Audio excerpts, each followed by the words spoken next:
안녕하세요. 키누스 심야 책방 7월 21일 방송 시작하겠습니다. 네, 오늘은 자음과 모음 출판사에서 제공해 주신 박혜로 작가님의 피할 수 없는 상갓집의 저주, 살 두 번째 날 분량 읽어드리겠습니다. 책 내용을 바로 듣기 원하시는 분들은요, 유튜브 영상의 하단에 있는 고정 댓글 책 읽기 시작 그리고 그 시간 부분 눌러주시면 감사하겠습니다. 네, 우리 유튜브 쪽에 키라님께서 1등으로 들어와 주셨고요. 그리고 우리 달콤언니님과 완서비님께서 바로 들어와 주셨네요. 감사합니다. 키라님, 달콤언니님, 완서비님 어서 오시고요. 그리고 우리 스푼 쪽에는 김경중님과 고은님 그리고 셜록돌님께서 또 방송 켜자마자 이렇게 바로 들어와 주셨네요. 감사합니다. 네, 다들 어서 오시고요. 네, 우리 또 스푼 쪽에, 유튜브 쪽에 코나님과 도로시님, 네, 이렇게 또 바로 들어와 주셨네요. 감사합니다.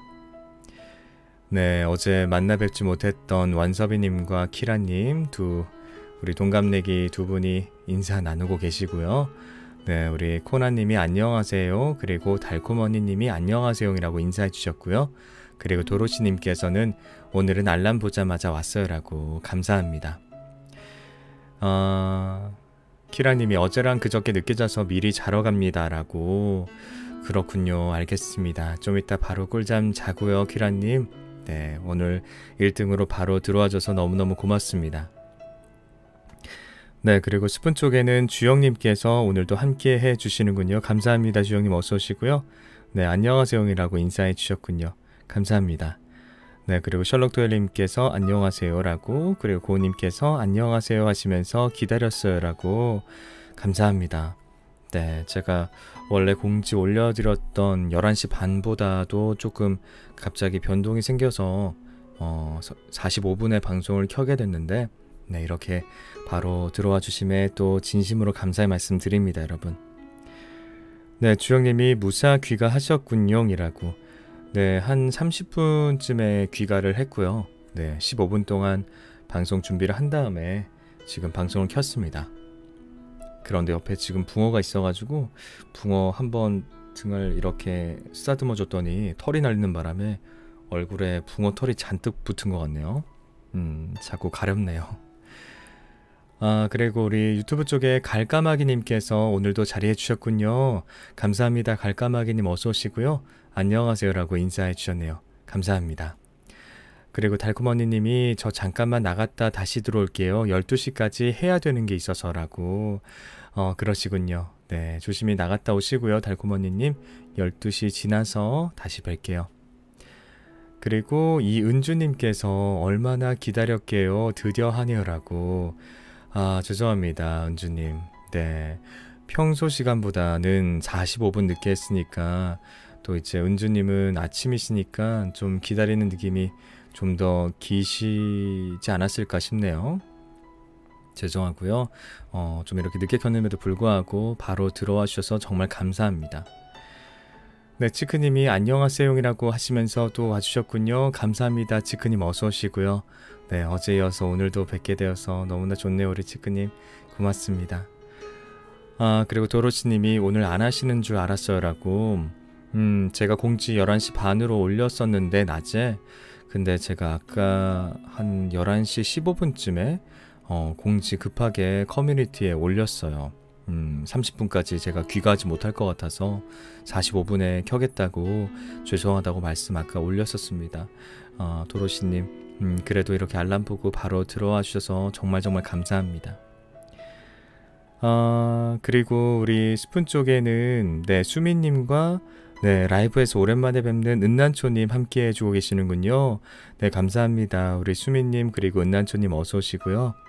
수민님께서 안녕하세요 라고 인사해 주셨고, 은난초님께서는 안녕하세요 오랜만입니다 라고. 그러게요, 은난초님은 진짜 라이브에서는 엄청 오랜만에 뵙는 것 같아요. 이렇게 오랜만에 뵐 수 있어서 너무 좋고요. 함께 해주심에 감사합니다, 은난초님. 셜록돌님은 야, 씻고 들어왔는데 이제 시작하셨네요. 나이스 타이밍 하셨고. 네, 오늘은 주말이라서 퇴근 늦게 하시거나 직장에 계시거나 그런 거 아니셨죠, 셜록돌님? 다행이군요. 그리고 주영님께서는 붕어 이쁘지만 키누스님 기관지는 소중하니깐요 라고. 그러게요. 근데 붕어가 오늘 계속 여기 있을 것 같아요. 지금 오른쪽에 있는데 계속 여기 있을 것 같습니다. 네, 붕어 엉덩이가 제 바로 마우스를 잡고 있는 오른손 바로 옆에 있어요. 네, 그리고 유튜브 쪽에는 우리 진숙님과 비앙코님이 또 찾아와 주셨고요. 그리고 해아미님도 와주셨군요. 감사합니다. 네, 오늘도 함께 해주시는 진숙님 감사하고요. 비앙코님도 안녕하세요 하시면서 충전하고 들어온다는 게 늦잠 잤어요 라고. 아이고, 주무시다가 깼나요 비앙코님? 감사하고요. 그리고 해아미님께서는 안녕하세요 하시면서 네, 아룡아룡 안녕하세요이라고 다시 한번 인사 남겨놔주셨군요. 감사합니다 해아미님. 그리고 네, 해리맘님도 라이브에서 네, 주영님이시군요. 주영님이 해리맘님이시군요. 알겠습니다. 네, 제가 잘 기억할게요. 네, 기억을 다 할진 모르겠지만 정말 감사하고요. 네, 또 이렇게 키우시는 반려견 우리 강아지 보니까 너무 귀엽네요. 이름이 해린가 보죠? 반려견 이름이요. 네, 그리고 우리 판타지아님 또 이렇게 바로 찾아와 주셨네요. 감사합니다 판타지아님. 안녕하세요 저 왔어요 하시면서 다들 안녕하세요 라고 인사해 주셨군요. 감사합니다 판타지아님. 오늘 또 이렇게 방송 켜자마자 일찍 들어와 주셨군요. 진심으로 정말 감사합니다. 그리고 안은주님께서 오늘도 유튜브로 찾아와 주셨고요. 은주님께서 안녕하세요 라고 해주셨군요. 감사합니다. 은주님 어서 오시고요. 와주심에 감사합니다. 그리고 스푼 쪽에 셜록돌님께서 그래도 오늘은 11시 칼퇴했어요. 방송 늦게 하시니 저는 더 좋아요 이라고 그러시군요. 항상 제가 야근하실 때나 혹은 돌아오시는 길에 방송을 시작하고 하니까요. 좀 애매하실 텐데 이렇게 늦게 하니까 셜록돌님은 더 좋으시군요. 네, 그리고 스푼 쪽에 고은님께서 오늘도 10개 하트 지원을 해주셨군요. 진심으로 감사합니다 고은님. 네, 좋아요가 하트가 스푼 쪽에 14개가 됐네요. 진심으로 감사합니다. 그리고 지금 계신 분들 네, 좋아요 하트 표시 한 번씩 부탁드릴게요. 그리고 우리 봄마지님이 오늘도 어김없이 찾아와 주셨군요. 감사합니다 봄마지님 어서 오시고요. 네, 오늘도 와주심에 정말 감사합니다. 네. 우리 치크님, 아까 우리 치크님, 키라님이 남겨놓으신 석호 얘기, 진짜 마지막에 중3인가 하시면서 고등학교 들어온 뒤론 체력이 너무 떨어져서 못 가라고. 그리고 달콤언니님이 붕어야 안녕이라고 하시면서 다시 돌아오셨군요. 해아메이님께서는 일요일 마무리를 키누스님과 월요일이 상쾌할 것 같아요 후훗이라고. 네, 그리고 우리 강현님도 와주셨군요. 감사합니다 강현님. 오늘도 함께 해주심에 정말 감사합니다. 저도 들어왔어요 하시면서 판타지아님께 인사 건네주셨고요. 그리고 우리 정영님도 오늘도 함께 해주시는군요. 감사합니다 정영님 어서 오시고요. 그리고 또 보니까 르네님이 또 바로 들어와 주셨군요. 감사합니다. 어서 오시고요 르네님. 네, 정영님께서 안녕하세요 하시면서 원래 일요일 방송이 있었나요? 라고 지금 채팅 남기셨는데 원래는 제가 일요일 방송 안 하죠. 근데 어제 읽었던 책의 분량이 좀 길게 남아서 제가 이틀에 걸쳐서 읽게 됐습니다. 그래서 어제 이어서 바로 오늘도 방송을 켜게 됐습니다. 그래서 지난주에도 주말에 토요일 일요일 이렇게 2번 연속 방송을 했었어요. 그때도 아홉소리 나무가 물었다가 허락받은 분량이 좀 길어서 그때도 제가 이틀에 걸쳐서 방송했었습니다. 네, 제가 뭐 고정적으로 거의 요즘에 화토 이렇게 하고 있긴 한데 뭐 좀 변동이 있을 수 있으니까 항상 그 커뮤니티 그리고 스푼 쪽에 공지란 여러분들 뭐 이렇게 들어오실 때 확인해 주시면 감사할게요. 네, 그리고 우리 호된 춘향님, 네, 우리 지은님도 오늘 또 찾아와 주셨군요. 감사합니다. 어서 오시고요, 호된 춘향님. 네, 호된 춘향님이라고 해야 할지 지은님이라고 해야 할지 살짝 헷갈리는 느낌이 조금 있는데 오늘도 와주심에 어쨌거나 너무나 감사드립니다. 그리고 네, 르네님이 주말에 쉬시지도 못하고 수고가 많으세요라고. 별 말씀을요. 찾아와 주시는 여러분이 정말 수고가 많으신 거죠. 감사합니다. 그리고 SY님께서 찾아와 주셨고요. 그리고 바로 밑에 아쁨님께서도 네, 방송 찾아와 주셨군요. 감사합니다. SY님, 아쁨님 어서 오시고요. SY님께서는 안녕하세요. 우우 생방이라니요. 좋아하시는 거죠, SY님. 감사하고요. 아쁨님께서는 안녕하세요이라고 인사 남겨주셨네요. 감사합니다, 두 분. 네, 이렇게 라이브 찾아와 주심에 진심으로 감사의 말씀 드립니다. 네. 르네님이 급하게 오신다고 마음이 바쁘셨겠어요. 편하게 방송해 주세요라고. 맞습니다. 좀 이제 제가 갑자기 공지 띄우고 집에 오는데 시간이 늦어져가지고 조금 분주한 마음이 없지 않아 있는데 지금도 좀 마음 안정시키고 또 책을 차분히 읽어 나가겠습니다. 그리고 강현님이 저희가 만든 카톡방에서 큰 위로를 받고 있어요. 다 심야책방 덕분이에요. 감사합니다. 라고. 그러시군요, 강현님. 안 그래도 그 오픈 채팅방 저도 검색은 해봤는데 5분 정도 계시는 것 같더라고요. 거기서 여러 가지 얘기 나누시면서 위로를 받고 계신다고 하니까 너무나 좋군요. 저도 감사합니다, 강현님. 그리고 우리 스푼 쪽에 또 너희봄님 오늘도 함께 해주고 계시는군요. 감사합니다. 너희봄님 어서오세요. 네, 우리 초코라떼님께서 너희봄님께서 안녕하세요라고 인사 남겨주셨군요. 감사합니다. 네, 그리고 봄맞이님이 저도 늘 감사합니다 하고 아까 남겨놔 주셨는데 제가 지금 봤네요. 죄송하고요. 네, 진심으로 늘 함께 해주시는 여러분 정말 감사합니다. 제가 사실 이제 방송 30분 늦췄고 그리고 갑자기 15분 늦춰가지고 이제 오늘 좀 많이 못 뵙겠다 싶었는데 그러지 아니하고 현재 스푼의 8분 그리고 유튜브에 20분 함께 해주고 계시네요. 정말 감사합니다, 여러분. 진심으로 감사합니다. 네, 너무 감사하다는 말씀 많이 드려가지고 진심이 아닌 것처럼 느껴지실 수도 있는데 정말 진심으로 감사합니다, 여러분. 네, 우리 혜아미님이 오픈 채팅방을 만들었어요. 그래서 그 오픈 채팅방 검색하는 데서 키누스라고 검색하면은 키누스의 심야책방이라는 오픈 채팅방이 있고요. 저는 거기 없는데, 네, 우리 혜아미님 그리고 강현님 아마 그리고 엔젤맘님 계시는 걸로 알고 있고 5분 정도 계시는 거거든요. 혜아미님이 크크 책도 교환하고 좋은 취지로 만들어졌어요이라고. 그 들어가는데 약간 그 비번 같은 거 있지 않나요, 혜아미님? 네, 뭐 원하시는 분들이 있으면 우리 치크님도 그러시고 키라님도 그러시고 혹시 원하시는 분들이 있으시면은 혜아미님이 뭐 들어가는 방법 뭐 그 비번 같은 거 있으면 그런 거 알려주시면 감사하겠습니다. 잠시만요. 붕어 엉덩이가 마우스를 뭉개고 있어가지고요. 잠시만요. 혜야미님이 위에 저는 블랙으로 집에서 홍염색 했는데 기분 전환도 되고 키누스님 목소리도 듣고 좋아요이라고. 염색하셨군요. 잘 되셨나요, 염색? 그리고 톡방 얘기. 우리 호덴 춘향님은 가족 모두 찜질방 가기로 했는데 찜질방서 듣게 될 것 같네요 라고. 진짜요? 찜질방에서는 크게 못 듣잖아요, 호덴 춘향님. 가서 우리 가족분들과 찜질하시면서 또 땀을 쫙 빼시면서 또 개운하게 좋은 밤 되시길 바라겠습니다. 그럼 호덴 춘향이 우리 또 나머지 또 3마리 더 있죠? 5마리라고 하셨나요? 총? 그 애들은 집에 이렇게 얌전히 있어야겠네요.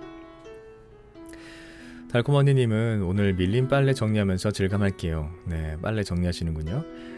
그리고 달콤이는 왜 빨래 개어 놓으면 그 위에 올라가서 앉아 있는지 털 다시 떼야 돼요. 나쁜 녀석. 붕어도 그런가요? 저는 이제 빨래를 굳이 막 접고 그러지 않고 빨래대 건조시켰다고 바로 이렇게 그냥 쓰고 하는데 붕어는 굳이 막 새 이불이라든가 이런 거 그렇게 탐내지 않는 것 같아요. 그냥 되게 착합니다. 뭐 뜯는 것도 없고 스크래쳐만 뜯고 그냥 가만히 자기 그 하고 싶은 걸 하되 크게 막 번잡스럽게 말썽 피우는 거 없어요. 어릴 때 좀 좀 오줌을 그 스트레스 푼다고 제 이불에 좀 한동안 너무 자주 싸던 시기가 있었는데, 그 시기가 지나고 나니까 지금은 오줌도 뭐 전혀 불만 표시한다고 딴 데 싸거나 그런 것도 없고 아주 착해요. 네. 뭐 요즘에는 뭐 제가 불러도 집에 갔다가 이제 밖에 갔다가 집에 들어와서 불러도 안 나오는 게 너무 이제 고양이 무시 당하는 것 같아서 좀 아쉽긴 하지만, 네, 그래도 아주 착한 고양이입니다. 네. 네, 참여 코드가 오픈 채팅방이요. 날짜였군요. 190714라고 합니다. 좀 쉽게 바꾸셔도 좋을 것 같아요. 헤아미TV님, 뭐 2580 이런 거. 진숙님이 붕어 엉덩이에 일하다 혼자 크게 웃어서 옆에 직원에게 눈치 보였성이라고. 그러셨어요. 제 엉덩이 드립이 좀 웃겼군요. 우리 진숙님한테요. 네, 그러면은 제가 이제 슬슬 책 읽어 드리겠습니다. 어제만큼 분량이 거의 있기 때문에 제가 또 이제 내일 또 일찍 일어나야 하는 일정이 있어서 너무 늦게 방송을 마치면은 조금 피곤할 것 같아요. 그래서 제가 얼른 이제 책 바로 내용 어제 이어서 읽어 드리겠습니다. 제가 채팅방 다시 한번 끝으로 말씀드리면요. 도로시님은 일단 채팅방 무슨 이야기 방이에요 하셨는데, 뭐 이러쿵저러쿵 얘기하시는 걸로 제가 알고 있고, 사적인 얘기 이런 거 많이 나누실 거예요.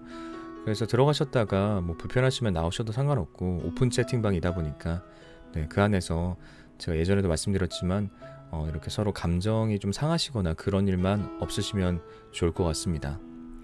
그리고 판타지아님이 어디 들어가서 입력하면 되나요 하셨는데, 카톡에 보시면은 그 말풍선 있고 플러스 버튼 같은 게 있어요. 위쪽에 그걸 누르시면은 뭐 일반 채팅, 비밀 채팅, 그리고 오픈 채팅이라는 게 이렇게 세 가지 부류의 채팅이 뜨는데, 그 중에서 오픈 채팅 누르시고 검색 그 돋보기 버튼에 키누스라고 검색을 하시면은 키누스의 심야 책방이라고 오픈 채팅방이 있습니다. 거기에 190714라고 누르시면은 해아미님께서 만드신 오픈 채팅방이 있고요. 네, 제가 뭐 만드시라고 기꺼이 말씀드린 거기 때문에 거의 공식적인 오픈 채팅방이라고 보셔도 무방합니다. 그래서 들어가셔서 여러 가지 좋은 얘기 나누시고 그 안에서 그렇게 친목 도모하셔도 좋을 것 같습니다. 네. 그리고 꿈바운스님 와주셨군요. 감사합니다. 꿈바운스님. 요즘 늘 함께 해주심에 진심으로 감사합니다. 봄마진님께서 오늘은 내일 출근 때문에 듣다가 잠들 것 같아요. 아쉽지만 끝까지 함께하지 못할 수도 있겠어요. 다시 듣게 하겠습니다. 라고 남겨두셨군요. 감사합니다. 봄마진님. 네, 듣다가 꿀잠 주무시고 네, 내일 출근하실 때 상쾌한 그런 아침 되시길 바라겠습니다. 네, 좋은 밤 되세요. 네, 주영님께서 봄마진님 꿀잠 하시고 다음에 또 배영이라고 하셨고, 저도 듣기 못할게요. 네. 튕겼다 들어오셨군요. 우리 너희봄님. 네, 그러면은 음악 살짝 바꾸고 바로 어제 이어서 책 내용 읽어드리겠습니다. 네, 자음과 모음 출판사에서 제공해주신 박혜로 작가님의 피할 수 없는 상갓집의 저주 살 두 번째 날 분량 읽어드리겠습니다.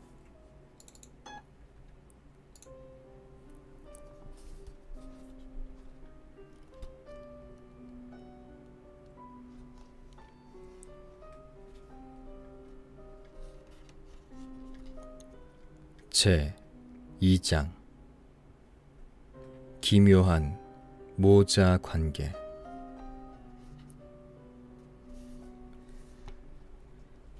조윤식이 사람이 변했다는 세평을 받게 된 건 어느 날 나타난 두 여자 때문이었다. 그녀들은 윤식에게 다른 삶을 살라고 강요하지 않았다. 평탄했던 인생에 이들이 끼어드는 순간 윤식의 내면은 저절로 상황에 맞는 적극성을 띄어갔다. 그녀들이 행사한 영향력은 막강했고 윤식이 보인 반응은 호응과 거부가 뚜렷했다. 이는 궁극적으로 그가 추구하는 인생의 행복과 관련이 있는데 여기에는 좀 더 복잡한 사정과 음모가 있었다. 그녀들이 나타나기 전까지 윤식은 평범한 교사였다. 그가 근무하는 다흥국민학교는 다흥시의 7 국민학교 중 가장 오랜 역사와 인재 배양의 전통을 자랑하던 명문이었다. 정문으로 주택가, 후문으로 번화가와 인접해 교통이 좋았고 시의 관공서 대부분이 주소지를 같이 했다. 고급한 직업을 둔 학부모들의 자식이 입학했고 부모의 출입은 학생만큼 잦았다. 이런 광맥의 6학년 4반 담임을 맡고 있던 윤식은 삶의 목표를 인재 양성보다는 일신의 호강으로 둔 지 오래여서 촌지도 거절하지 않고 간과 쓸개까지 적재적소에 드러냈다. 학부형들에겐 웃음을 팔았지만 아이들에겐 대가를 바라고 매를 들 때도 많았다. 천사와 악마의 이중성이 그의 내면에 잠재 있었다. 그런데도 학생들 사이에 평판은 좋은 편이어서 집시 여인의 이치원처럼 키 크고 지적이면서 인상도 좋은 선생님으로 통했다. 하지만 동료 교사들은 달랐다. 선생도 직장인은 직장인인지라 조직 문화의 다양한 관습이 그들에게도 적용되었다. 상부상조하고 기쁨과 슬픔도 같이 나누고 지역사회 안에서 소개를 해주고 소개도 받고 술과 유흥도 가끔 나누는 게 사회 통념적인 행동 양식일 텐데 윤식은 대놓고 아웃사이더 기질을 보였다. 사교에 돈을 쓰지 않았고 행사에 참여해 소홀했다. 경조사는 뒷전이고 공짜는 탐을 냈다. 언젠가 회식 자리에서 선임 하나가 청춘의 혈기를 합리적인 절약으로 승화한 그의 처세술을 대놓고 비난한 일이 있었다.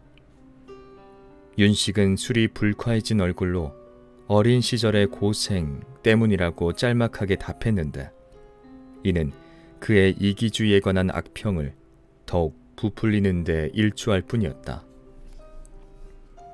그러나 당사자인 윤식은 이 같은 타인의 시선에 개의치 않는 눈치였다. 그에게는 유일한 혈육인 5살 터울의 누나가 있었다. 누나 조윤미는 상고를 졸업하고 취직해 동생을 대학 보냈다. 그녀는 그 나이 때의 다른 여자들처럼 남자친구 한번 못 가져보고 옷 한번 제대로 못 사입으면서도 동생을 훌륭히 뒷바라지했다. 윤식이 스스로 독종이 된 데는 결손 가정의 환경에서 그녀가 보인 희생적인 인생에 보답하려는 의지도 다분했다. 남매는 어떤 사정에 의해 큰아버지 손에서 자랐는데 친어머니는 윤식이 2살 때 끔찍한 사고로 사망했고 아버지는 그가 춘천에서 다흥으로 전학 온 17살 때 미스터리한 죽음을 맞았다. 뒤에 따로 다루게 될 이 어린 시절의 고생은 복구될 가정의 희망에 눈뜨던 남매에게 지울 수 없는 트라우마를 남겼다. 피가 튀기고 살점이 잘려나가는 영상은 아무리 눈을 감아도 따라붙었다. 살갑게 다가오는 사람이라도 속 깊이 마음을 열지는 못했고 언제 어디서나 불안은 그들을 따라다녔다. 다행히 원흉이라고 볼 수 있는 새엄마는 감옥에 갔고 시간은 언제부턴가 조금씩 치유를 선사했다. 그런데도 윤식은 사람들과 벽을 쌓았고 이기라는 스스로의 성 안에서 안온을 추구했다. 그럴 때 그의 정신무장을 해제시킨 여자가 등장했다. 이영이었다. 자, 선생님들 모두 이쪽 봅시다. 교감 선생의 목소리에 교무실에 있던 모두의 눈이 움직였다. 윤식도 예외는 아니었다. 지금으로부터 7개월 전 훈풍이 불던 봄날이었다. 교감 옆에 젊은 여자 하나가 서 있었다. 여자가 등지고 선 창밖으로 하얀 벚꽃들이 눈송이처럼 떨어졌다. 노란 치마는 발목까지 내려왔지만 서지오발한테 청재킷은 짧았다. 긴 생머리가 인상적이고 여고 잡지 브로마이드에서 이미연이 썼던 것과 비슷한 맥고 모자가 정수리를 가리고 있었다. 구슬처럼 빛이 나는 눈은 아무런 수줍음도 없이 교직원들을 둘러보았다.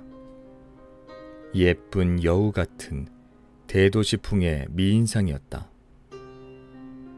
남자들은 여성의 아름다움에 압도되어 허하고 탄식 같은 숨을 토해냈다. 보수적인 지방도시 다흥의 학교 교무실에서 볼 수 있는 차림이 아닌 이상 같이 일할 선생은 아니겠고 기부 목적으로 방문한 봉사단체의 아르바이트생이라도 되겠지. 목적 달성 후에는 바로 사라지는 찰나의 천사. 총각들의 한숨은 절대적이었고 여선생들의 한숨은 안도적이었다. 교감이 말했다. 이번에 발령받고 서울에서 내려오신 이영희 선생님이요. 뉴요크나 구라파에도 이런 미녀 선생님은 없을 거에다. 앞으로 같이 근무하게 되었으니 우리 모두 박수로 맞이합시다. 주로 남자 쪽에서 큰 박수가 터져 나왔다. 교감이 한 사람씩 차례로 인사를 시켰다. 그녀와 악수를 나누며 윤식은 역시 여자는 서울 여자가 예쁘다고 생각했다.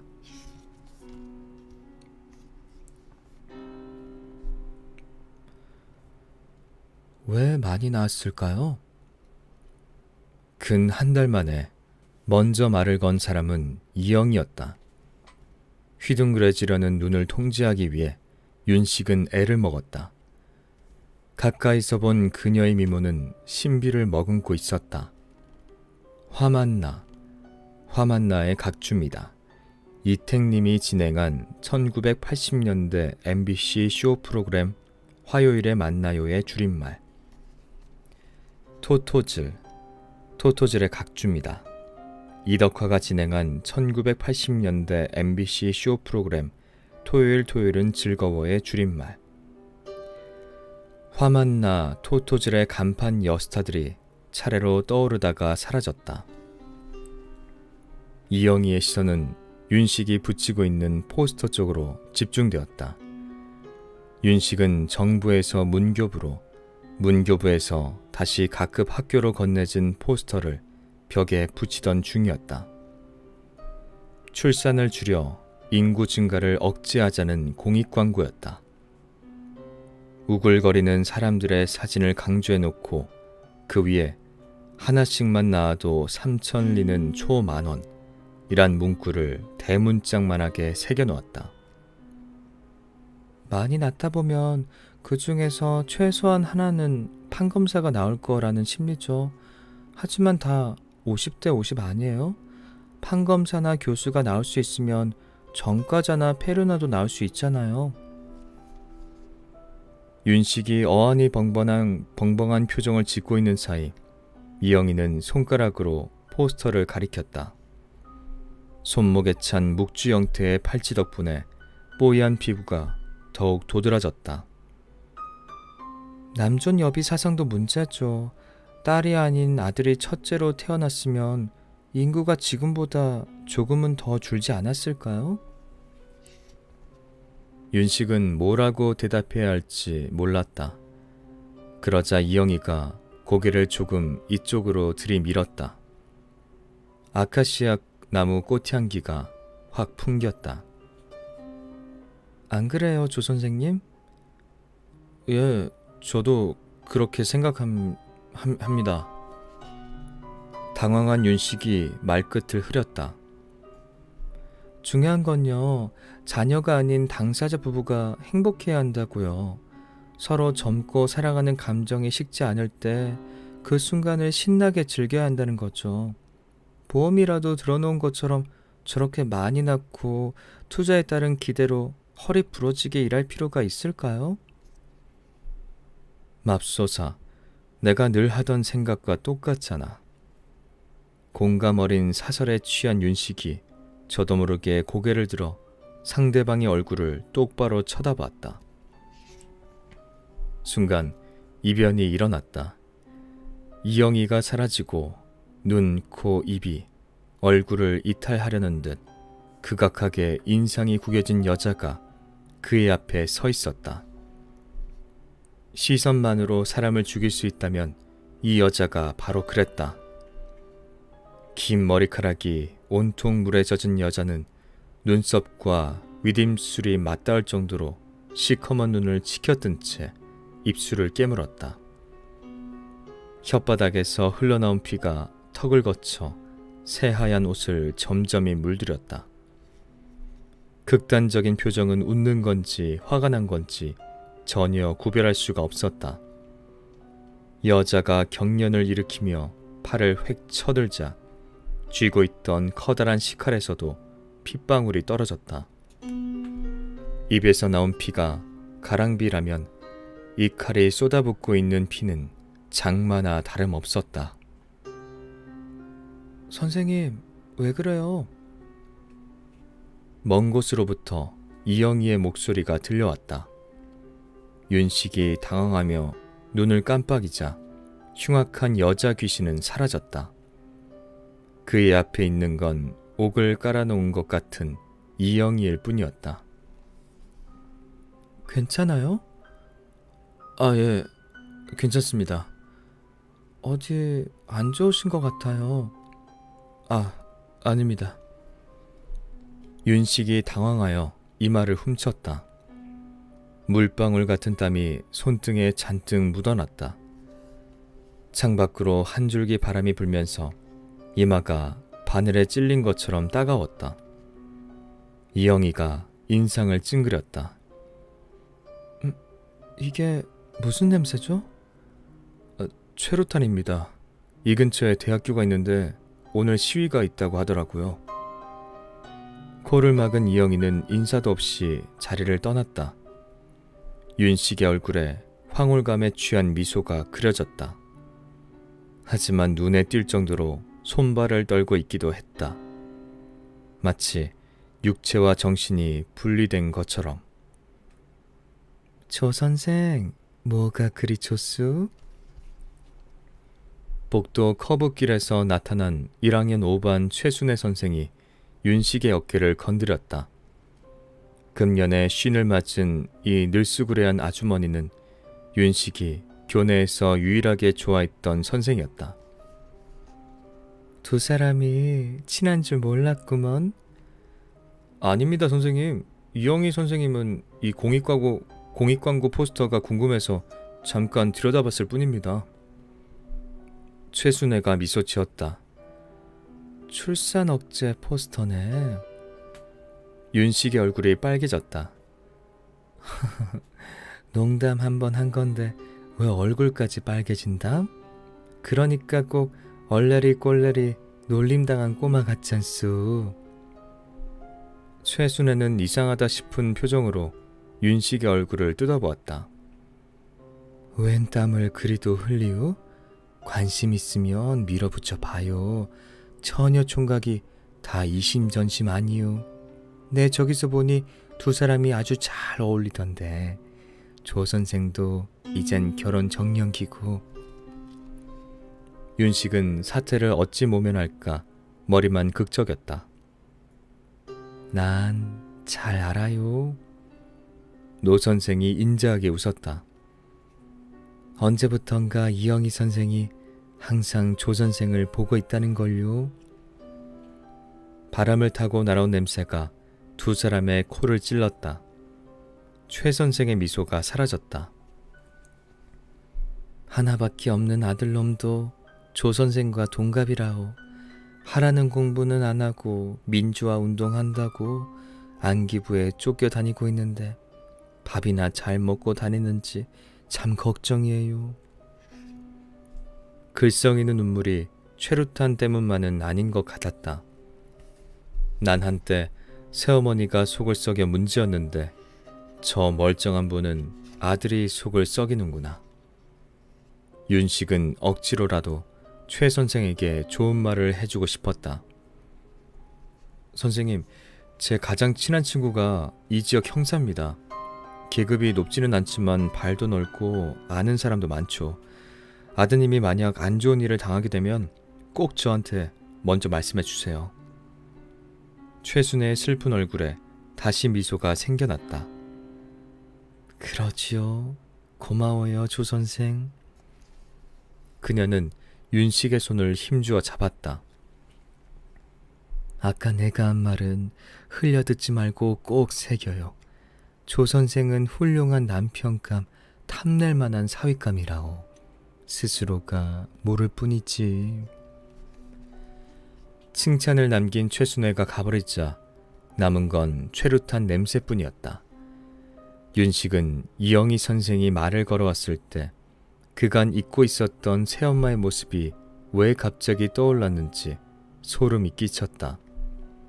아울러 칼에서 떨어진 피를 왜 장마로 묘사했는지도 의문이었다.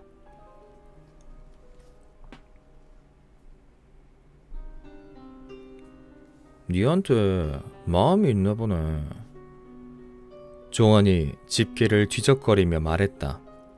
알루미늄 포일 위에서 삼겹살이 지글거렸다.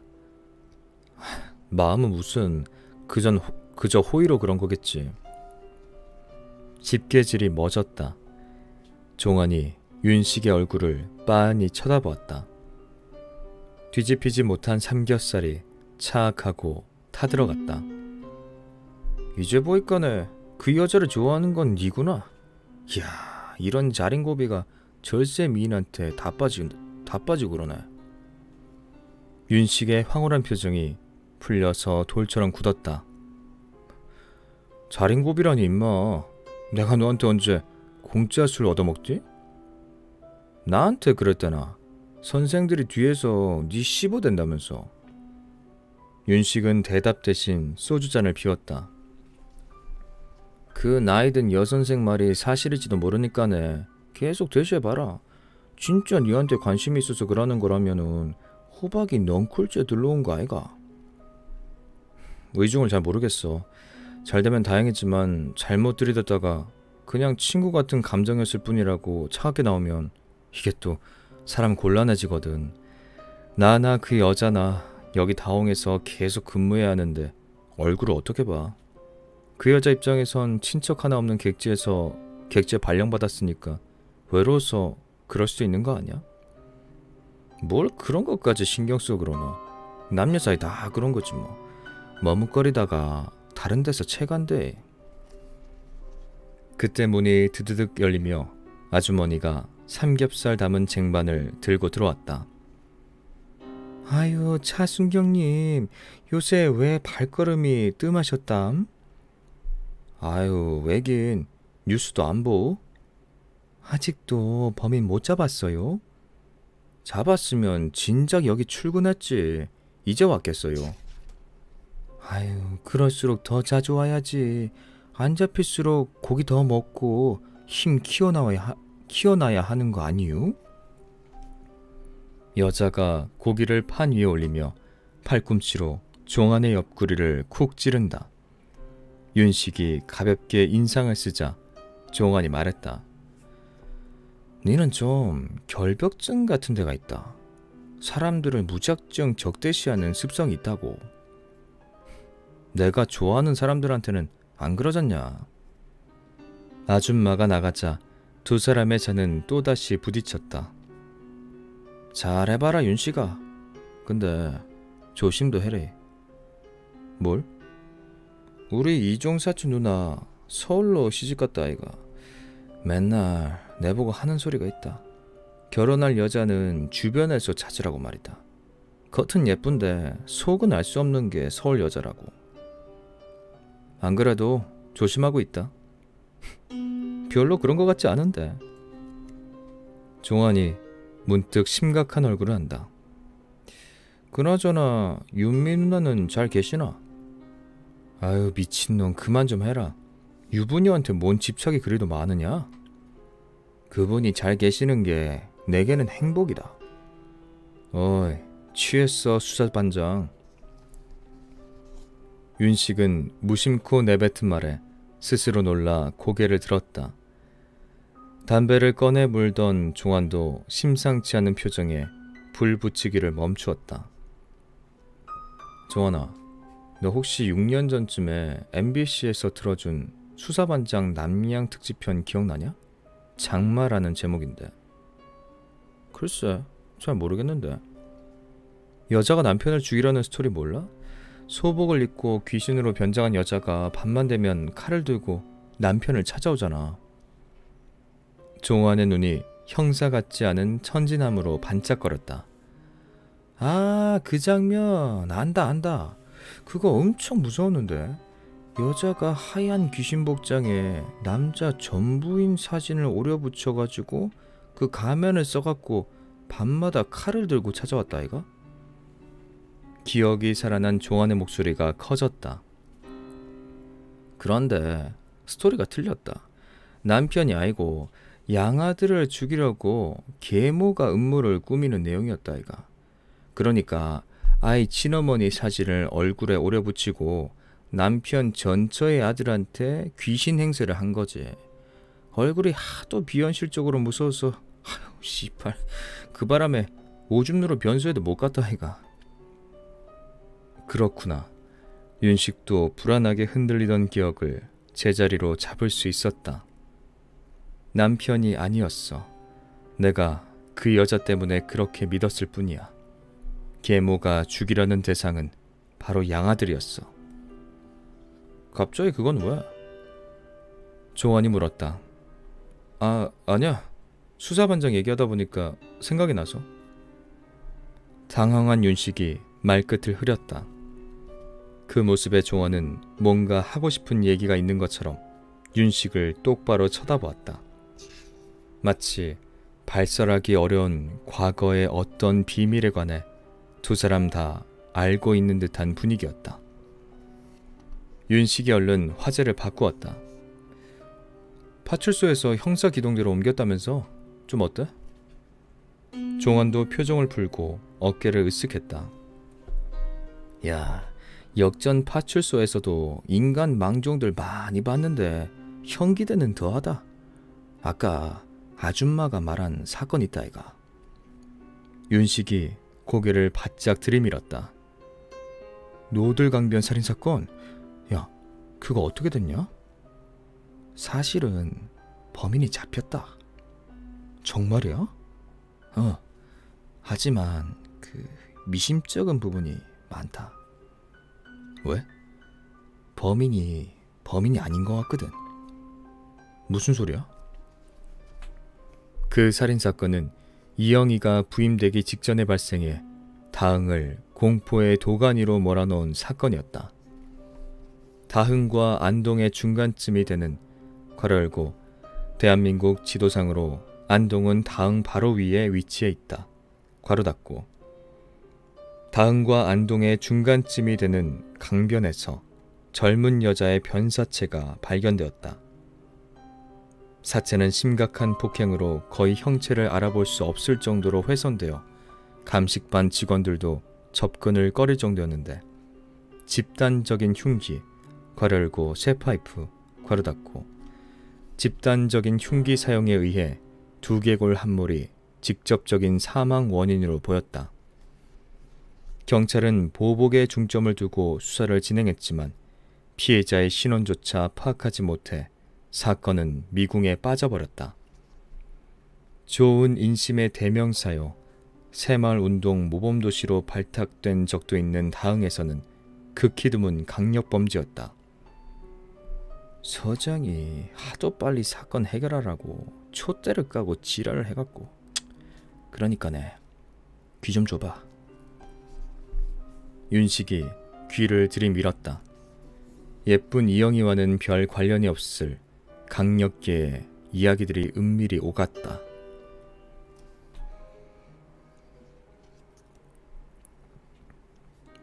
공교롭게도 그 사건이 윤식과 영희를 가깝게 해주는 시발점이 되었다. 계약이 다가오는 8월의 끝자락, 늦장마가 떨이 판매처럼 폭우를 쏟아붓는 저녁이었다. 윤식은 하숙집 처마 밑에서 주인집게 해피를 구경하고 있었다. 별다른 취미생활이 없어 집에서 빈둥대던 그는 얼른 기약이 왔으면 하고 바라던 중이었다. 시간은 너무나도 더뎠다. 아이들이 그립고 학부형도 그리웠다. 누구보다도 이영희 선생이 자주 생각났다. 바닥을 치고 튄 빗물의 파편에 발목이 다 젖었다. 종안이라도 불러볼까 생각하던 중에 마루에 앉아있던 주인집 곽씨 할머니가 불렀다. 조 선생, 전화 왔어요. 윤식은 개밥 그릇을 뒤적이고 있는 해피의 꼬리를 밟지 않기 위해 조심하면서 전화를 받았다. 여보세요? 조 선생님이세요? 비 그친 후 물방울을 머금어 한층 선명한 꽃의 이미지가 윤식의 머릿속을 채웠다. 이영이었다. 이 선생님이군요. 방학은 잘 보내셨고요? 지금 뭐 하세요? 예, 저녁 식사하려던 참인데요.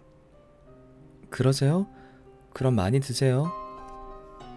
뭔가 적극성을 유도하는 묘한 답변이었다.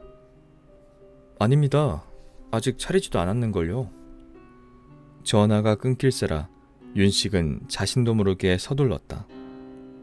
선생님은요? 거기 아직 서울이죠? 저 여기 노들강변에 와 있어요. 노들강변요? 이 시간에? 다흥의 모든 국민학교가 거쳐가는 대표적 소풍 장소인 노들강변은 낙동강물이 흐르는 모래사장이었다. 갈대숲이 우거지고 각종 동식물이 서식하는 도심 속의 천연 유원지다. 소풍이라는 목적 이외에도 과학교사들이 식물이나 곤충 채집 목적으로 주로 찾는 곳이기도 하다.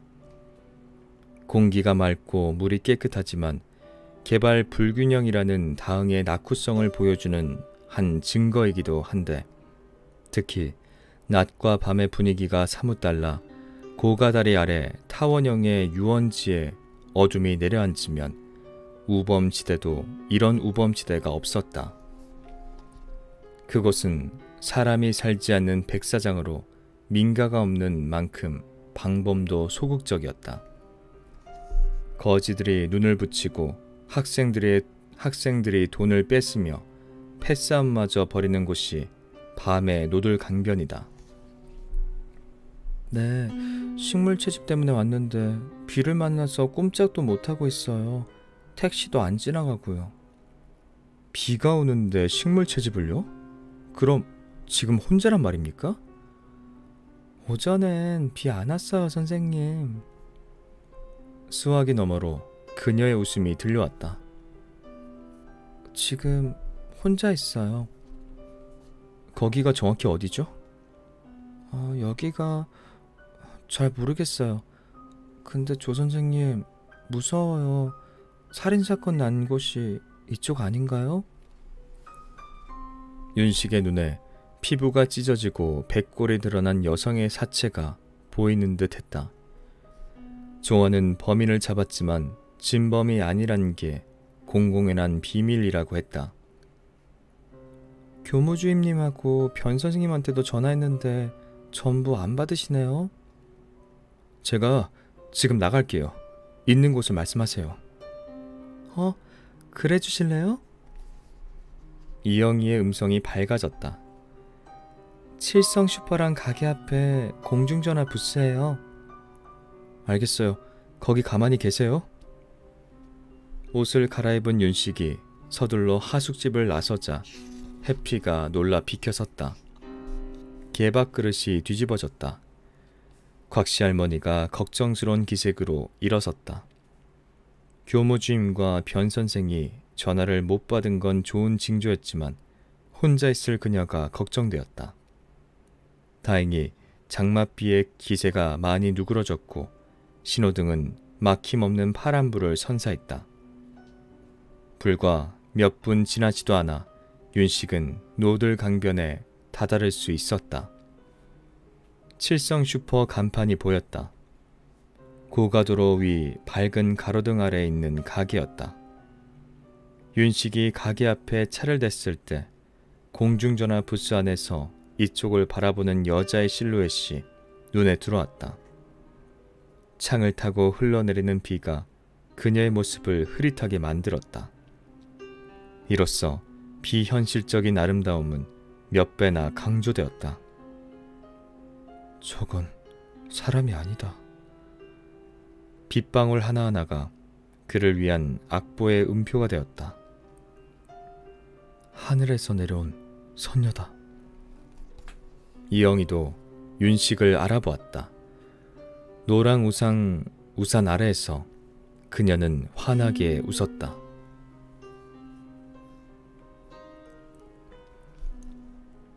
언제 내려오신 거예요? 어제요. 계약도 안 했는데 식물 채집을 가신 거네요. 여자 혼자 다니기에는 위험한 곳입니다. 나 같은 여자를 누가 데려가려고요? 이영희가 커피잔을 내려놓으며 윤식을 쳐다보았다. 눈길에 따스함이 깃들어 있었다. 윤식은 헛기침을 내며 젖고 있는 스푼에 시선을 내리깔았다. 두 사람이 자리 잡은 장소는 교외의 커피숍이었다. 좁은 도시 어디에나 눈이 있어 부담스러웠다. 제자들과 그들 부모의 눈이. 비는 이제 완전히 그쳤다. 윤식이 스푼을 놓으며 고개를 들었다. 그런 데는 꼭 아이들하고 가세요. 이영희가 빙그레 웃었다. 방학 때 선생님 전화를 반가워하는 애들이 있을까요? 이 선생님 같은 분이라면 또 모르죠. 윤식이 한 모금 마신 커피잔을 내려놓고 보니 이영희는 아직도 그를 쳐다보고 있다. 방학은 즐겁게 보내셨어요? 그냥 빈둥거리면서 보냈습니다. 여자친구 없으신가 봐. 윤식은 대답하지 않았다. 미안해요. 왜 얼굴 빨개져요? 이영희가 깔깔거렸다.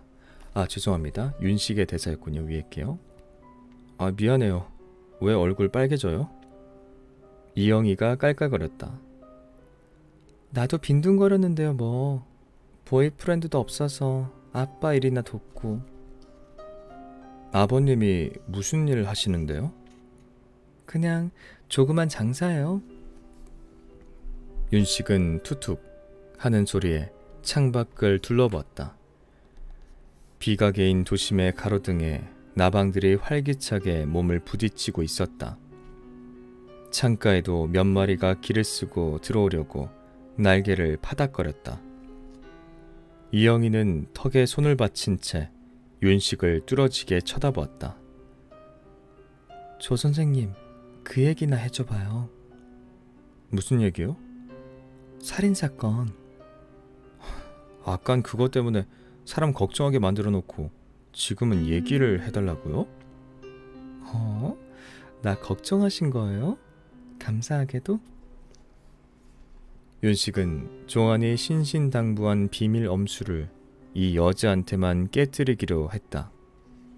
남들이 모르는 답을 홀로 아는 게 시험 고득점의 비결이 아니던가.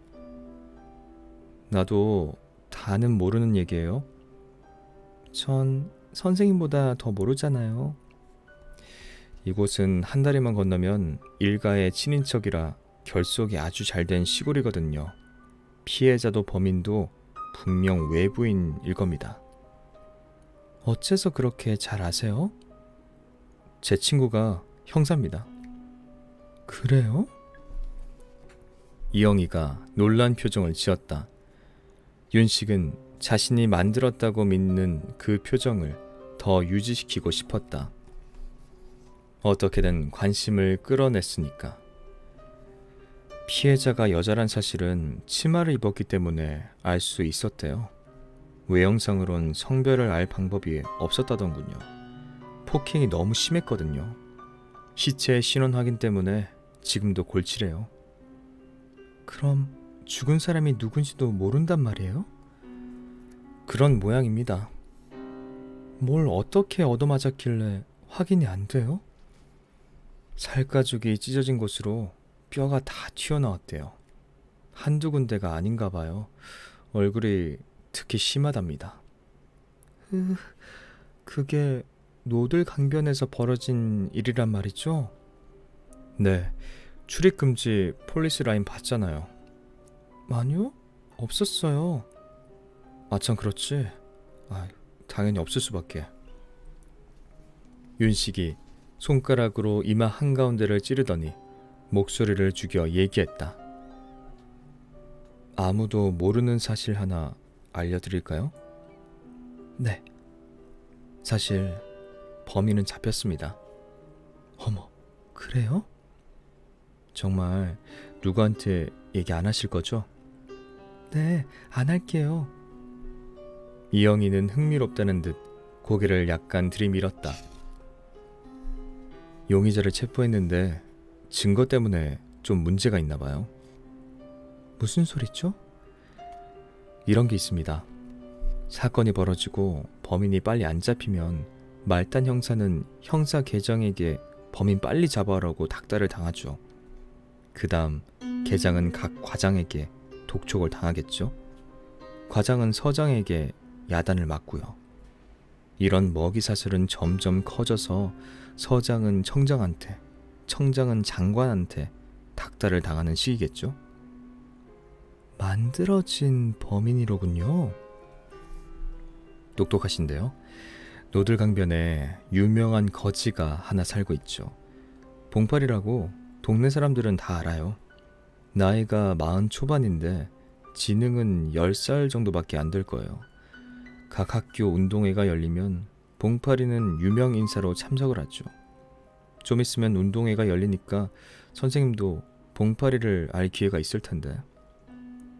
무슨 말인지 대강 알 것 같아요. 우리가 학교 다닐 때도 그런 사람 꼭 있었잖아요. 그렇죠. 그 사람이 죽은 여자의 속옷을 갖고 있었대요. 어머나 세상에, 강간당한 거예요? 성폭행의 흔적은 없다고 했습니다. 그런데 봉파리가 자기가 죽였다고 실토하더랍니다. 그럼 범인 맞네요. 피해자는 여러 명한테 쇠파이프로 구타를 당한 겁니다. 조직폭력배라면 몰라도 아무리 힘센 남자라도 혼자서 그렇게 끔찍하게 시신을 훼손할 수는 없어요. 특히 바보 봉파리는 말도 안 되는 얘기죠. 이것저것 돌아다니는 게 일과인 봉파리는 그저 사건 현장을 지나친 걸 겁니다. 한동안 생각에 잠기던 이영희가 불쑥 물었다. 조 선생님도 외부인인가요? 네? 춘천에서 살았다면서요? 윤식의 얼굴에 먹구름이 스쳐 지나갔다. 춘천에서 살다가 고1 때 여기로 이사 왔습니다. 둘 사이에 잠시 침묵이 흘렀다. 윤식은 자신의 과거를 얘기하기 싫어 화제를 바꾸었다. 노들강변은 낮에는 아름다운 유원지죠. 하지만 인적이 드물어요. 밤이 되면 으스스한 곳으로 바뀝니다. 살인사건까지 났으니까 앞으로는 혼자서 그런 데 가지 마세요. 채집할 나비가 너무 예뻤나 보죠. 8월이면 나방밖에 없는데요 뭐. TV 보다가도 눈에 척 달라붙죠. 이따만한 나방이. 윤식이 오른손으로 주먹을 쥐어 보였다. 이영희가 웃었다. 낮엔 나방이 없어요. 나비가 있을 뿐이지. 아무리 대낮이라도 나비는 본 적 없어요. 나방뿐이지. 조 선생님 인생을 말하는 건가요? 마땅한 대답이 떠오르지 않아 윤식은 눈만 껌뻑였다. 곤란한 질문 던질 때 조 선생님 표정이 참 예술이에요. 이영희가 손바닥으로 입을 가리고 웃었다. 이렇게 많이 웃는 모습은 처음 보았다. 윤식은 놀림당한 걸 눈치챘지만 기분 나쁘진 않았다. 이영희는 눈을 내리깔고 스푼을 만지작거렸다. 다흥이 소문 많고 말 많은 동네라던데 사실인가요? 그렇게 느끼고 있습니다. 다른 선생님들이 조 선생님 험담을 많이 하는 것 같더라고요. 윤식의 뱃속에서 욱하고 십자 드라이버처럼 튀어오르는 게 있었다. 이것들이 아무것도 모르는 여자한테까지 거짓 소문으로 내 욕을 하다니. 전 그 사람들 말 하나도 안 믿어요. 사실이겠죠 뭐. 그런 사람들하고 어울리지 않는 데서도 조 선생님의 이방인다운 면모가 돋보이는 것 같아요. 대도시 사람처럼요. 그녀의 낭낭한 말은 마치 영화 시나리오의 대사 같았다. 문득 윤식은 이 여자가 야심한 시각에 왜 날 불러냈을까 하는 의문이 들었다.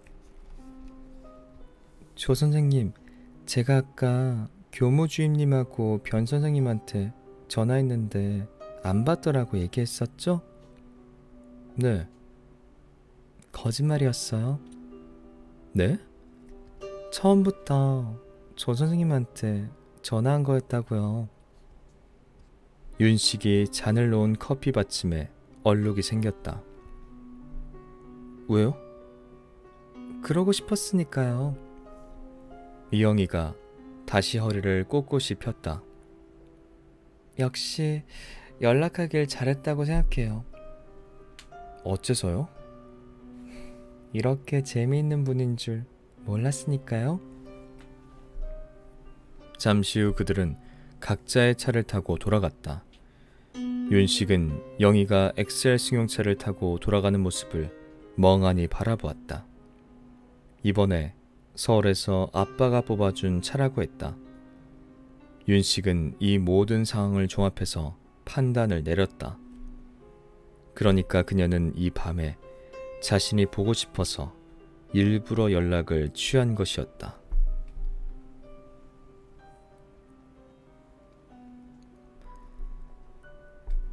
눈을 피해 안동에서 차를 세운 두 사람은 모텔로 들어갔다. 둘은 당연히 그래야 한다는 듯이 옷을 벗고 함께 샤워실로 들었다. 영희가 미소 지으며 윤식의 뺨을 어루만졌다. 평소 연정을 품었던 미녀와 단둘이서만 은밀한 공간에 있자니 윤식은 세상 전부를 가진 기분이었다. 돌아선 영희의 등이 눈부셨다. 그녀가 고개 돌려 윙크를 보냈다. 윤식이 다이알 비누의 거품을 그녀의 등에 묻히려는 찰나 난폭한 기세로 샤워실 커튼이 열렸다. 사적인 욕망을 방해하며 낯선 자가 침입했다. 눈과 입이 붙은 구겨진 표정, 진한 화장을 엉망으로 만든 핏방울. 그것은 미쳐버린 중년 여자의 얼굴이었다. 샤워기가 쏟아내는 물줄기 사이로 여자가 쥔 시칼이 똑똑하게 보였다. 영희가 방어 태세로 손을 들었다. 칼은 전혀 윤식에게 해를 입히지 않았다. 오직 그의 연인을 난도질했을 뿐이다. 안 돼요, 엄마. 안 돼요, 새엄마. 그러지 마요. 윤식이 소리치자마자 모텔이 사라졌다. 악몽이 자취를 감추고 남은 것은 칠흑 같은 어둠뿐이었다. 시각은 새벽 2시. 온 사위가 죽음 같은 정적에 쌓여있다. 그때 하숙집 바깥으로부터 들려오는 소리가 있었다. 그건 틀림없이 커다란 개가 짖는 소리였다. 원한에 찬 울부짖음이 뼛속까지 파고드는 듯 했다. 윤식이 일어나 문을 잠갔다. 다시 이부자리에 누운 그는 무서움을 잊기 위해 함께 커피를 마셨던 이영희의 얼굴을 떠올리려 노력했다. 가까스로 잠에 빠져들 때까지도 바깥에 개 짖는 소리는 멈추지 않았다.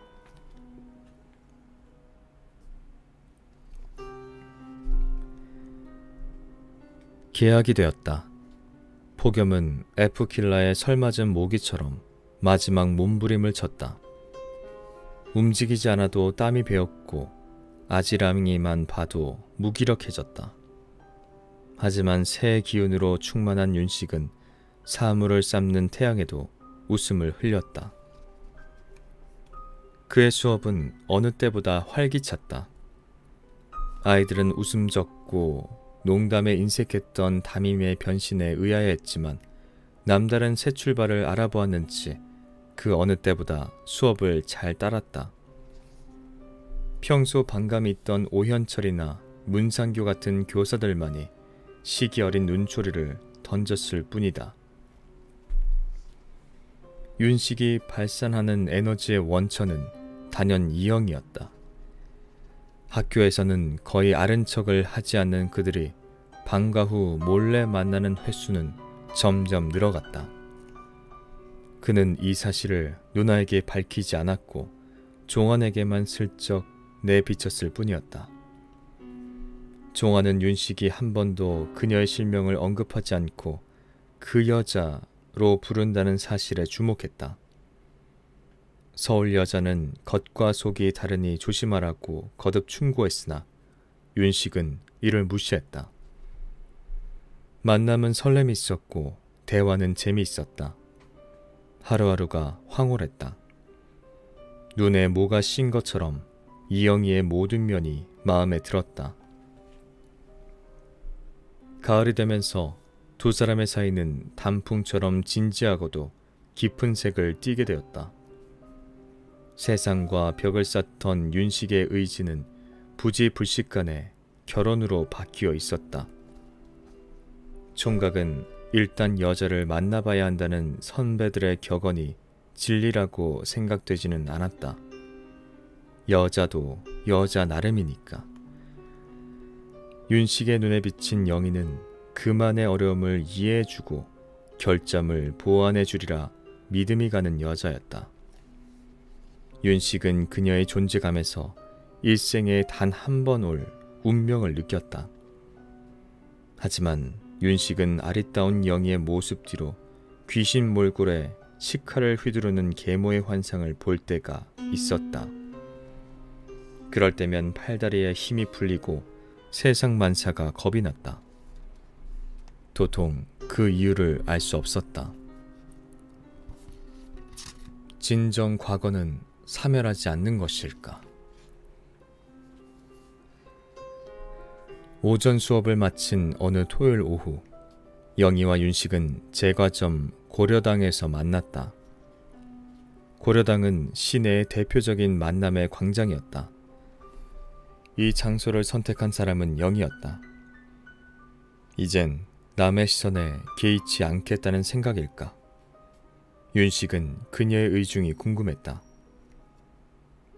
이 선생, 나 궁금한 게 있어요. 뭔데요? 이상하게 생각하지 않겠다고 말해줘요. 뭔지 말해요. 영희는 예스, 노 대신 이런 식의 화법을 즐겼다. 어디로 튈지 모를 강한 성격이 예쁜 얼굴 안쪽에 24시간 잠복해 있다. 나와 왜 이렇게 자주 만나는 거죠? 영희는 창밖을 보며 웃었다. 좋으니까요. 좋다는 건 그저 친구로서 아니면 영희가 웃었다. 재미있는 분이고. 내가요? 예. 그리고 잘생기고 키도 크고 믿음직스럽잖아요. 그런 사람들은 많잖아요. 영희의 얼굴에서 웃음이 사라졌다. 내가 불편해요? 갑자기 왜 그러죠? 그렇게나 진지한 표정으로. 창밖으로 인파가 늘고 있었다. 원래 이 인근은 상가와 문화시설이 밀집한 시내 중심지였지만 평소의 주말보다 훨씬 많은 사람이 모이고 있었다. 날씨가 좋아서 그런가 인파에 상관없이 윤식은 묵직한 침묵만을 느꼈다. 이 선생님을 만나고 내 생활은 많이 변했어요.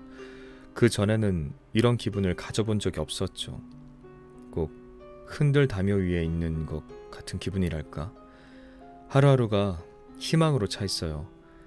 그 전까진 혼자 재미있게 살다가 나이 들면 외국으로 이민 갈까 이런 생각만 했는데. 나쁘지 않은 생각이에요.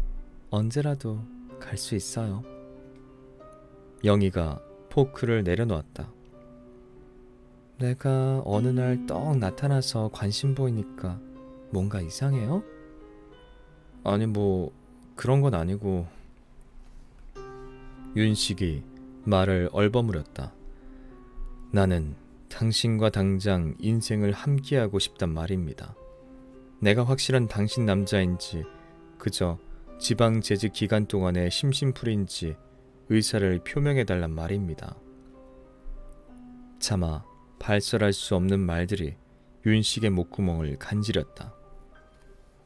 그는 이제 곧 영희의 입으로부터 사교성 부족, 직장에서의 위치, 연애 경험 부족에 따른 여자에 대한 몰이해, 보수적 남성과 서울 여자의 사고 차이 따위가 터진 제방의 물처럼 쏟아지리라 생각했다. 잘생기고 키 크고 믿음직스러운 사람은 많죠. 가정 환경이 좋고 슈퍼맨처럼 만능이라면 금상첨화겠죠. 하지만 마음은 사이즈로 측정할 수 있는 게 아니잖아요. 눈을 똑바로 뜬 영희가 윤식을 바라보았다. 혹시 운명 같은 거 믿어요? 바깥의 인파가 계속 늘어났다. 떠들썩한 소리가 귀를 때렸다. 질문 때문인지 소란 때문인지 머리가 복잡했다. 영희의 목소리는 흡사 최면을 거는 주문 같았다. 대답할 말을 생각하자 어지럼증이 느껴졌다. 어디선가 노랫소리가 들려오고 함성이 오갔다. 노래는 이웃한 신나라 레코드가 가게 밖에 내놓은 어린애 키만한 앰프에서 흘러나오고 있다. 김기덕이 진행하는 2시의 데이트가 선정한 곡이다. 매주 토요일마다 발표하는 인기 팝 순위에서 지금 1위가 나오는 걸 보니 거의 오후 3시가 되어가는 모양이다. 언제나 그랬듯 1등은 비틀스의 예스터데이다. 그것은 영원히 변치 않을 것만 같았다. 영희를 만나기 전에 지난날에도 변화가 없었듯이. 영희는 진지한 표정을 짓고 있었다. 윤식의 눈에 그녀는 주스 짠 대신 수정구슬을 앞에 놓고 미래를 보는 점성술사로 보였다. 전생이나 운명 같은 거 믿어요? 영희가 핸드백에서 뭔가를 꺼냈다. 윤식은 의식이 몽롱해짐을 느꼈다.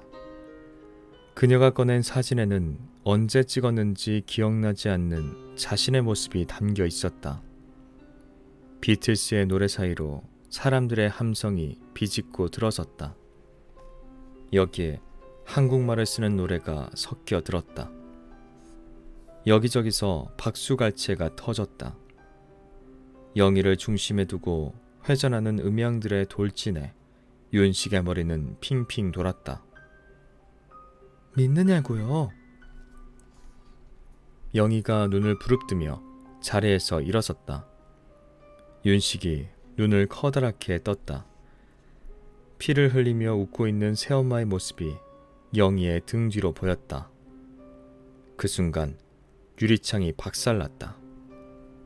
제과점의 손님들도 모두 일어섰다.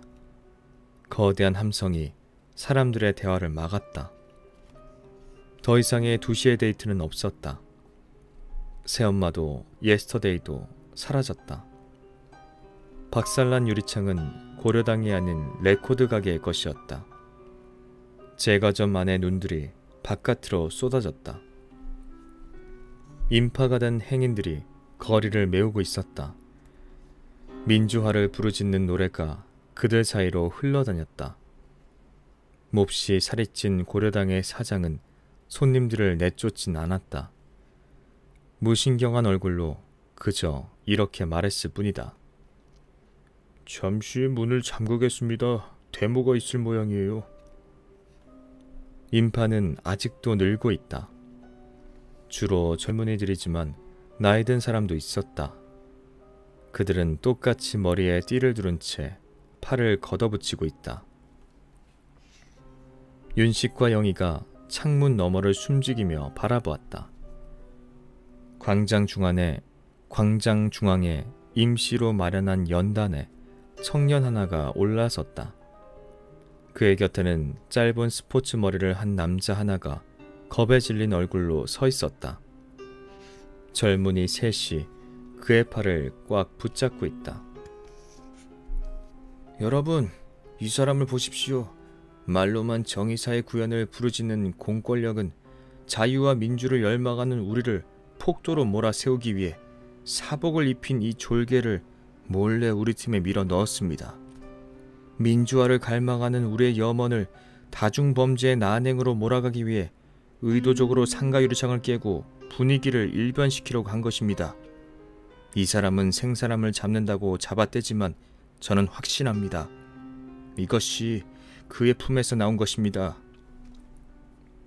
청년이 팔을 치켜들자 새까만 워키토키가 햇살에 반짝였다. 배터리에는 경찰을 상징하는 독수리 마크가 박혀있다. 그들은 우리의 정당한 항변을 폭력으로 몰아갑니다. 우리의 민주화를 위한 요구를 국가 반역 행위로 치부합니다. 우리의 눈과 귀를 가리고. 남자의 연설은 빵빵 하는 화약총 소리에 중단되었다. 꼬리를 그리는 허연 연기가 사람들 틈으로 포물선을 그렸다. 연설다운 연설이 해산의 권고가 시작되기도 전이었다. 붙잡힌 사람이 일으킬 파장이 발포를 서두르게 한 것 같았다. 포물선은 효과를 보아 사람들이 눈을 감고 코를 막았다. 무태 끌려온 물고기 떼처럼 어지러운 광경이 펼쳐졌다.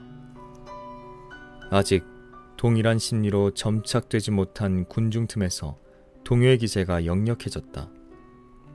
검은색 방석복을 입은 전투 경찰들이 무대에 등장했다.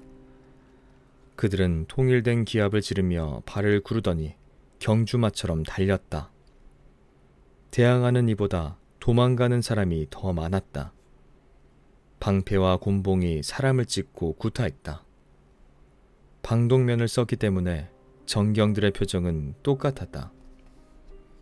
먼저 도망친 사람들이 고양이에게 쫓기는 쥐처럼 거리 구석구석으로 사라졌다.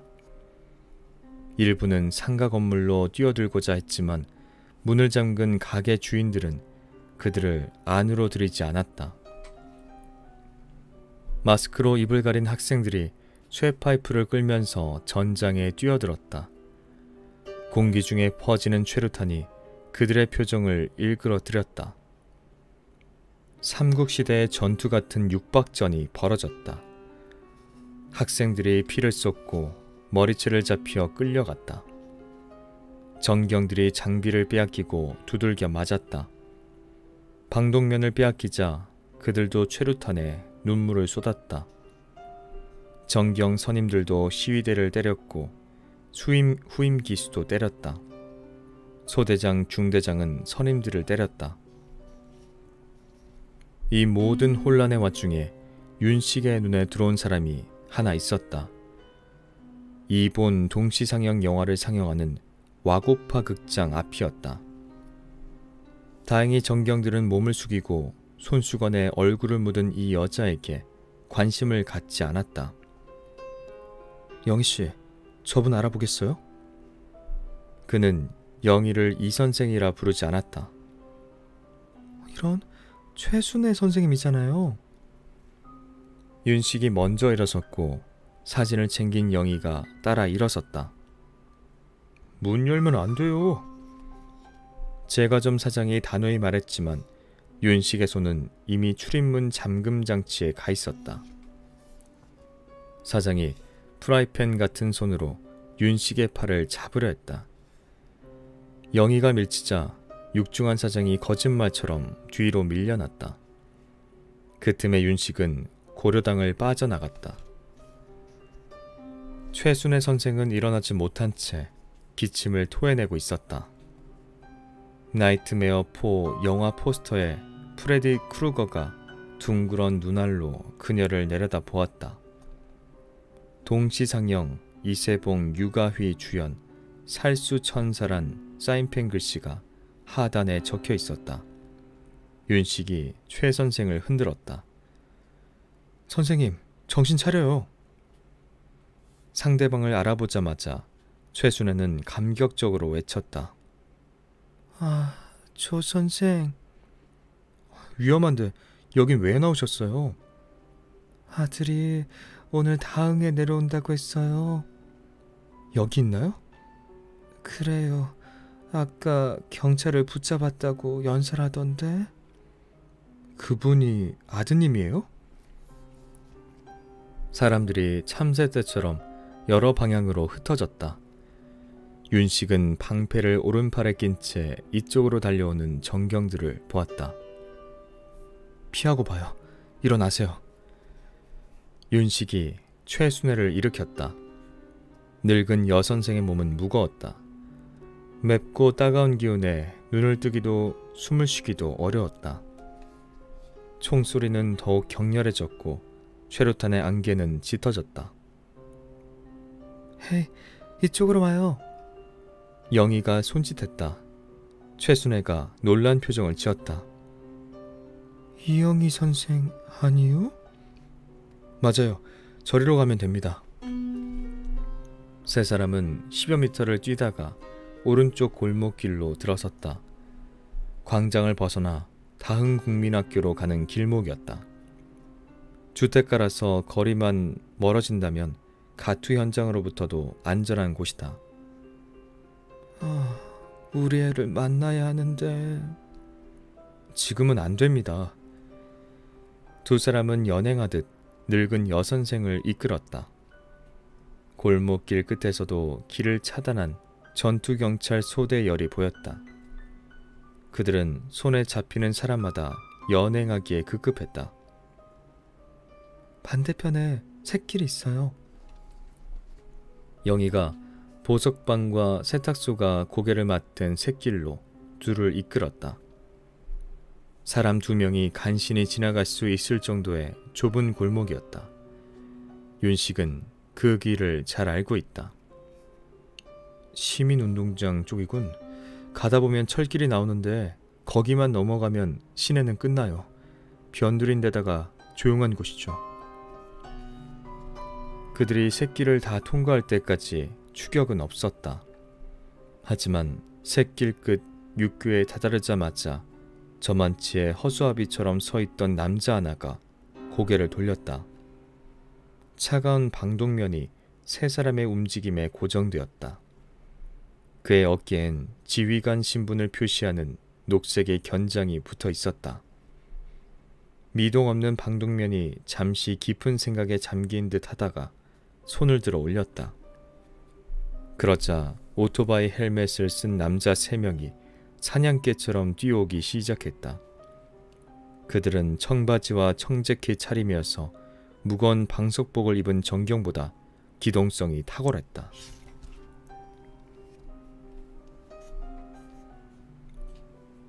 육교 위에서 최순애는 가쁜 숨을 몰아쉬었다. 안 되겠어요. 그냥 날 두고 가요. 여기만 넘으면 철길이에요. 그러면 숨을 수 있어요. 어서요, 선생님. 영희는 최순애의 팔을 놓지 않았다. 그녀는 육교 아래를 내려다 보았다.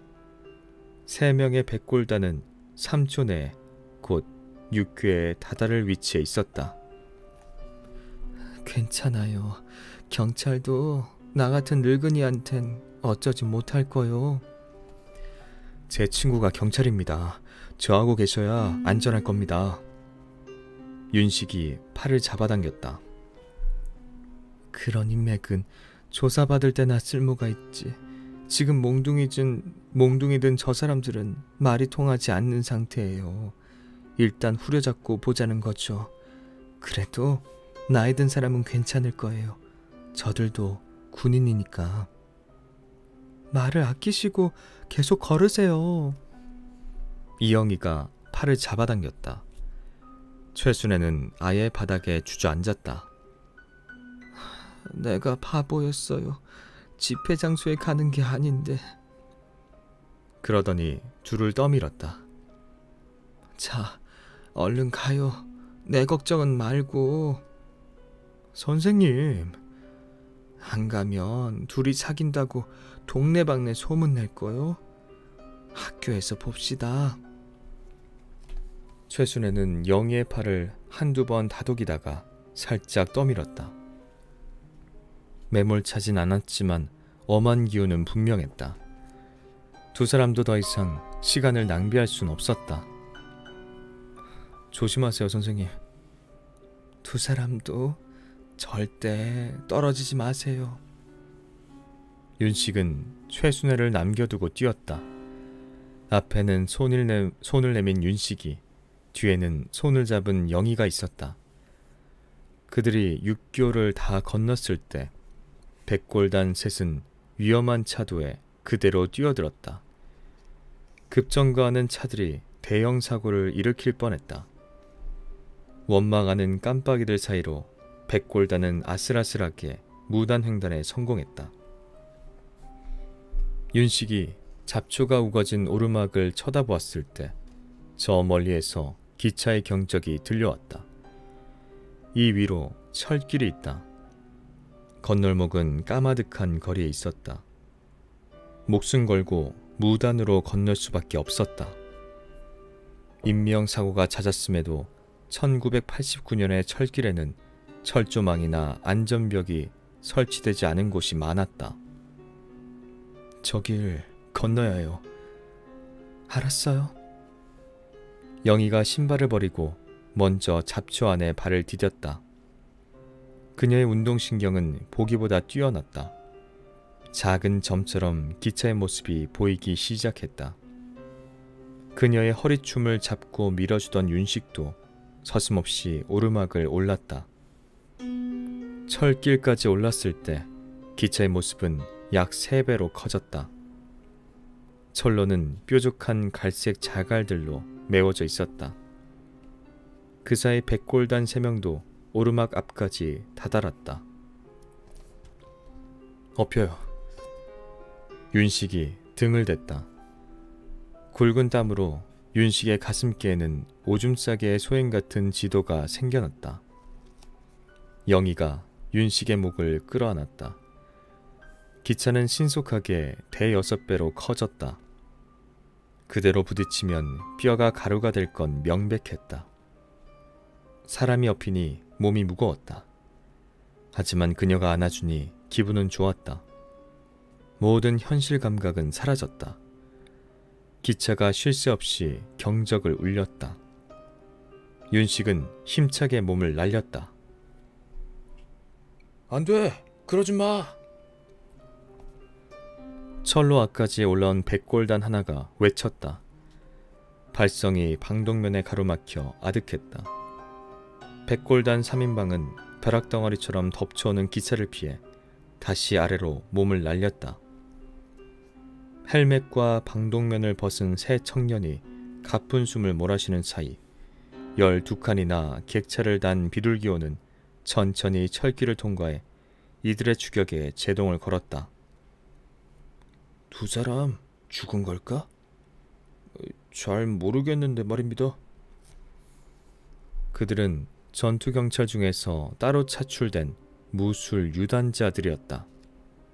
더 이상의 대화는 없었다. 영장이 떨어져 국방의 의무를 다하려고 지원했는데 왜 전방으로 안 보내고 사람 잡는 일을 시키는 건가? 한 사람의 고개는 괴로움에 떨구어지기까지 했다. 이윽고 그들은 헬멧만을 쓴 채 왔던 곳으로 터벅터벅 걸어갔다.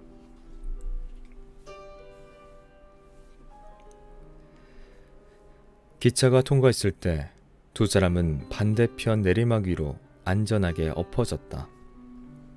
윤식이 땅바닥에 가슴을 부딪히긴 했지만 영희가 미리 몸을 떼었기 때문에 중상을 면할 수 있었다.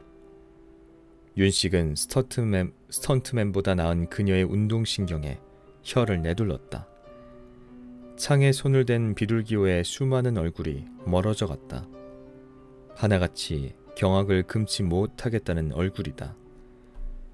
맨 마지막 칸에 있던 영무원은 주먹을 흔들며 욕설까지 날렸다. 괜찮아요? 네, 윤식 씨는요? 나도 괜찮아요. 어서 내려가요. 또 따라올지도 모르니까. 영희가 손을 내밀었다. 그들은 자연스럽게 서로의 이름을 불렀다. 윤식이 그녀를 일으켜 세웠을 때 영희의 시선은 한 곳에 가 있었다. 붉은 깃발이 서 있는 한옥이었다. 우리 저기 숨기로 해요. 두 사람은 철길을 내려가 깃발집 안으로 뛰어들었다. 얼룩배기 강아지가 두 사람을 보고 짖어댔다. 영희는 강아지에게 쉬하고 코에 손가락을 댄 후 집의 간판을 보았다. 백발백중 소백신녀 장군보살이라고 씌어있다. 신수 보러 오셨수? 파마용 수건을 머리에 두른 아주머니 한 분이 나와 물었다. 영희가 그렇다고 대답하자 여자가 간곡한 어조로 말했다. 장군보살, 지금 대형탕에 목욕하러 갔는데 잠깐만 기다려요. 내가 가서 빨리 나오라고 할 테니. 여자는 두 사람 보고 방 안에 들어가 있으라고 한 뒤 어디론가 뛰어갔다. 이쪽에서 부탁해야 할 일을 알아서 다 해준 것이다.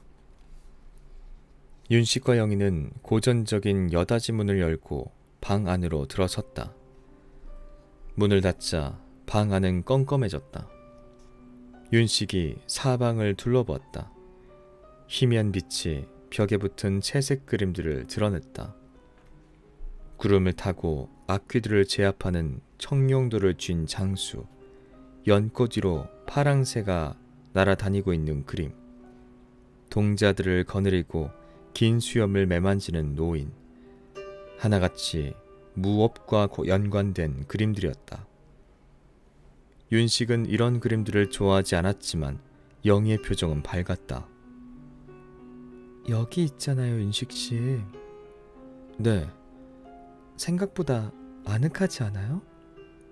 아늑하긴, 난 무섭기만 한데?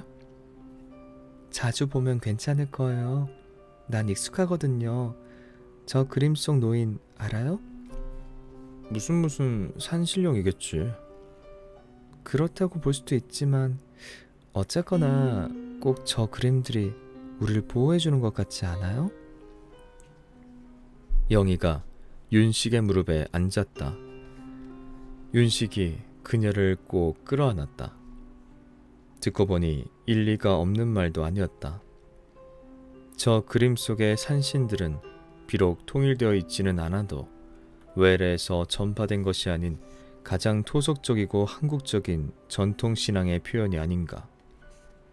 윤식은 그림을 더욱 가까이서 쳐다보았다. 그도 기독교도 있지만 하나님의 말씀과 믿음을 내건 속인들의 어떤 행동은 말과 일치하지 않은 점이 많았고 때론 그 말씀을 자신을 위한 방패막이로 악용할 때도 있었다. 자신과 입장이 다른 종교라도 무턱대고 무시할 바는 아니었다. 왠지 이 방에 있는 무화 속 장수들의 얼굴에는 굳건한 의지가 엿보였고 그들의 영묘한 능력이 두 연인을 안전하게 보호해 줄 것만 같았다. 무화에 둘러싸인 윤식은 은은한 기분에 사로잡혔다. 아까 위험한데 왜 뛰쳐나갔어요? 윤식이 그녀의 머리칼을 다정하게 어루만졌다. 그러는 윤식 씨는 왜 나갔어요? 최순애 선생님이 위험했으니까. 최 선생님 좋아하나요? 우리 학교 선생님 중에서 가장 좋아하지. 나보다도요? 영희 씨는 세상 여자 중에서 가장 좋아요. 두 사람의 시선이 어둠 속에서 교환되었다. 이윽고 영희의 얼굴이 먼저 윤식에게로 다가왔다. 두 사람의 입술이 닿고 부드러운 마찰이 함께 겪었던 고난을 위로했다. 윤식은 어깨가 뜨거워지며 간지러운 기분을 느꼈다. 마치 부러진 날개가 다시 자라기 시작해 행글라이더처럼 활짝 펴지는 듯 했다. 윤식이 키스 중에 눈을 부릅떴다. 예상대로 그의 앞에서 노려보고 있던 새엄마의 환영은 힘을 잃고 사라져갔다. 윤식은 마음의 지하실에 가둬놓고 채 파괴하지 못하고 언제 부활할까 불안해하던 어떤 것을 그제야 이해했다. 그 여자도 영희처럼 서울 여자였고 대단한 미인이었기에 부활할 뻔했던 것이다. 기억이란 낙하산을 타고서 과거는 또다시 윤식을 죽음의 그늘로 몰아넣는 공습을 가해왔다. 지하실의 자물쇠는 그만큼 빈약했다. 그러나 이제 귀신은 사라졌다. 그의 지하실은 불에 타 없어졌다. 실제 새엄마는 무기징역을 살고 있고 마음의 새엄마는 그가 진정한 남자가 된 오늘 영원히 사라지고 말았다. 내가 운명 믿느냐고 얘기했죠? 영희가 물었다. 네. 그 사진은 내가 알던 오빠예요.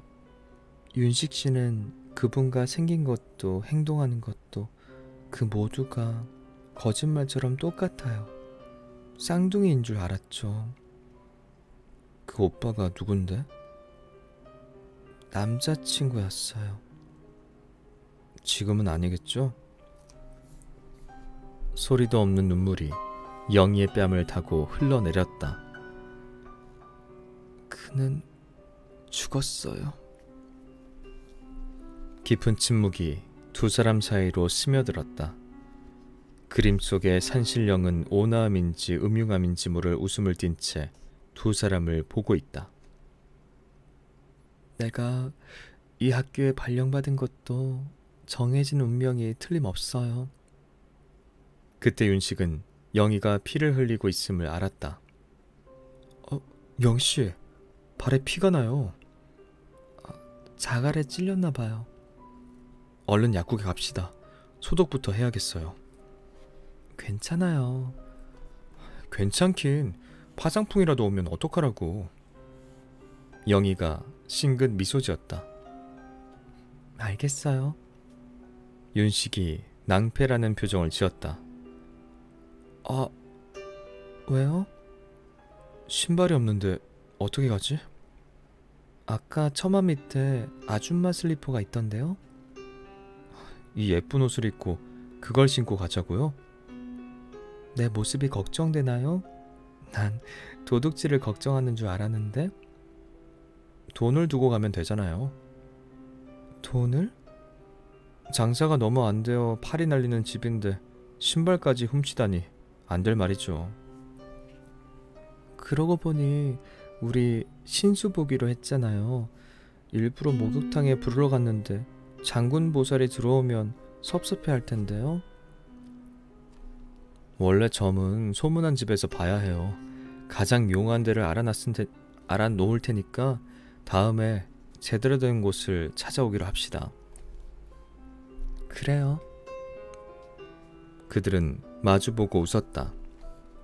이번에는 윤식이 먼저 얼굴을 들이밀었다. 영희가 눈을 감았다. 다시 한번 두 사람의 키스가 길게 이어졌다. 윤식은 기회를 봐서 죽은 남자친구에 관해 물어봐야겠다고 다짐했다. 그런데 모든 일을 뒤로 미루게 한 엄청난 일이 생겨버렸다. 환영이 아닌 실제의 새엄마가 거짓말처럼 나타난 것이다.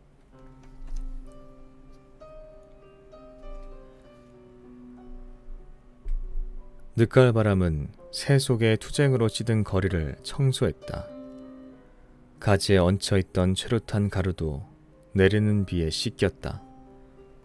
단풍은 복잡한 세상사의 아랑곳 없이 색상의 변화를 맞이했고 사람들은 변치 않는 것의 여전함에 안도를 느꼈다.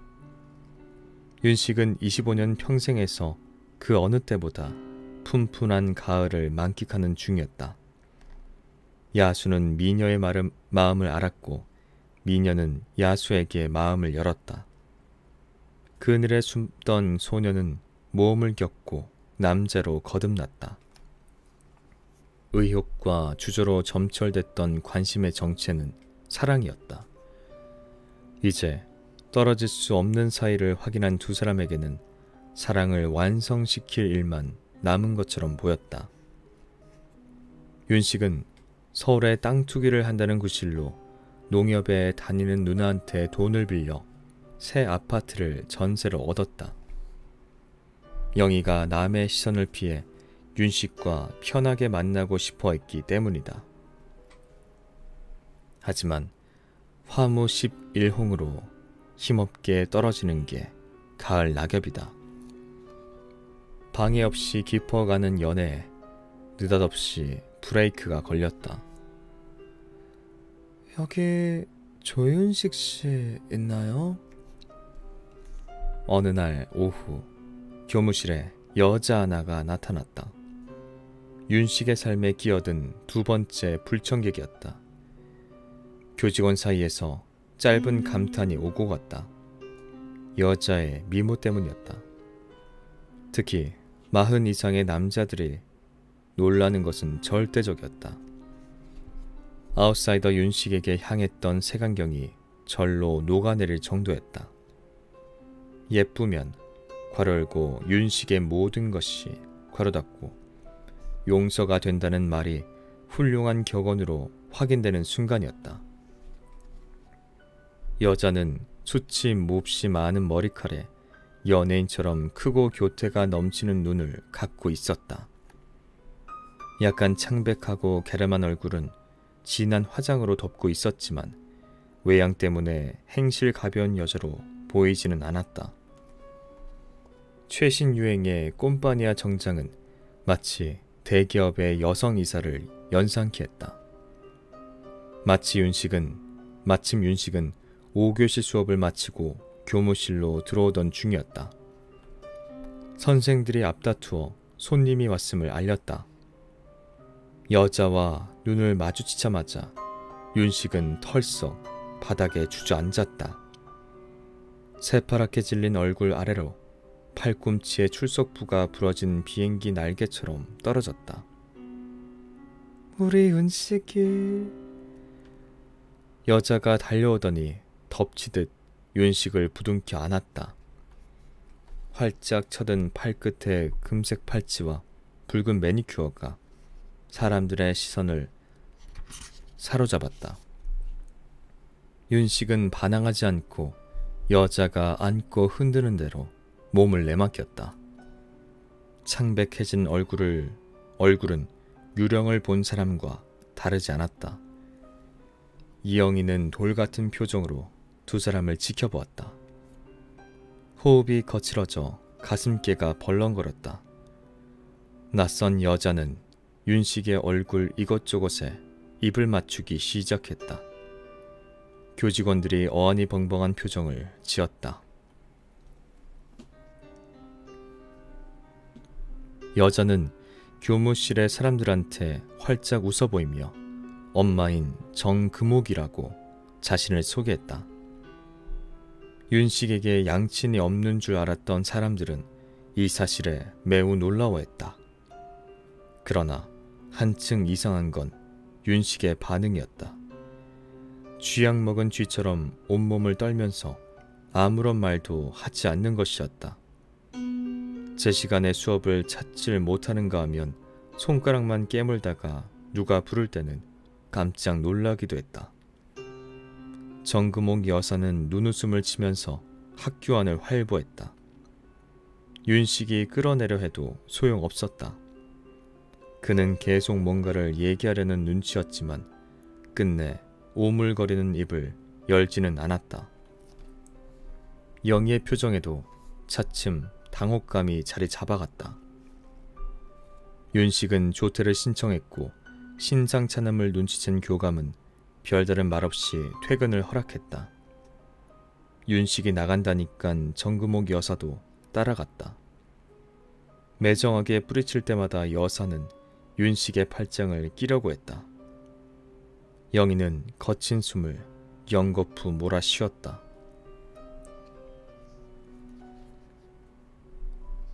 그 후 윤식은 사흘이나 휴가를 냈다.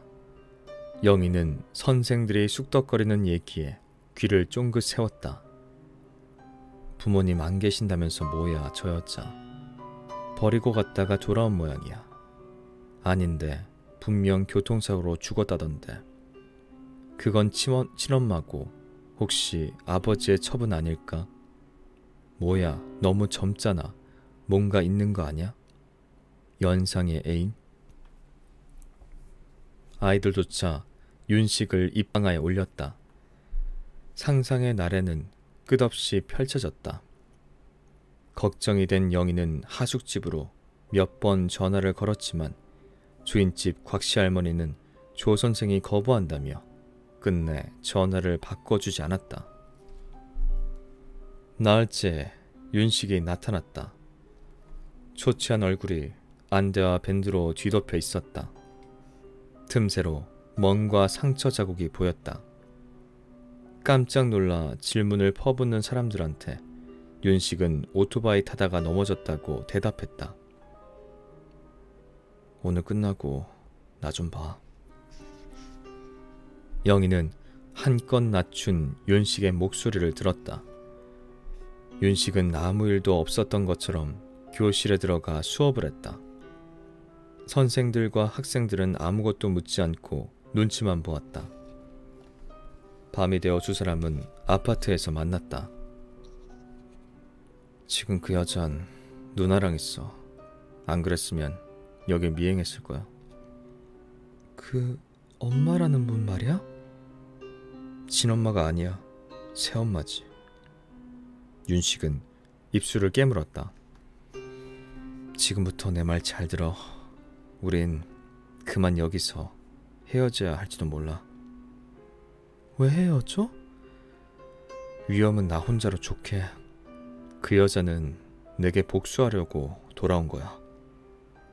그건 또 무슨 소리야? 윤식이 가라앉은 목소리로 고1 때 겪은 이야기를 꺼내기 시작했다. 내용이 하도 엄청나 영희는 기회를 보아 설명하려던 죽은 남자친구에 관해 언급할 정신도 없었다. 대중을 혼돈에 빠뜨리는 뉴스가 생기면 더 큰 뉴스가 나타나 혼돈을 가려버리는 듯이 윤식의 경우도 그러했다. 그가 입을 뗀 시간은 10시 정각이었는데 이야기를 마칠 때는 어느덧 새벽 2시를 훌쩍 넘었다. 그것은 한 교회 목사와 그 가족이 겪은 무시무시한 이야기였다.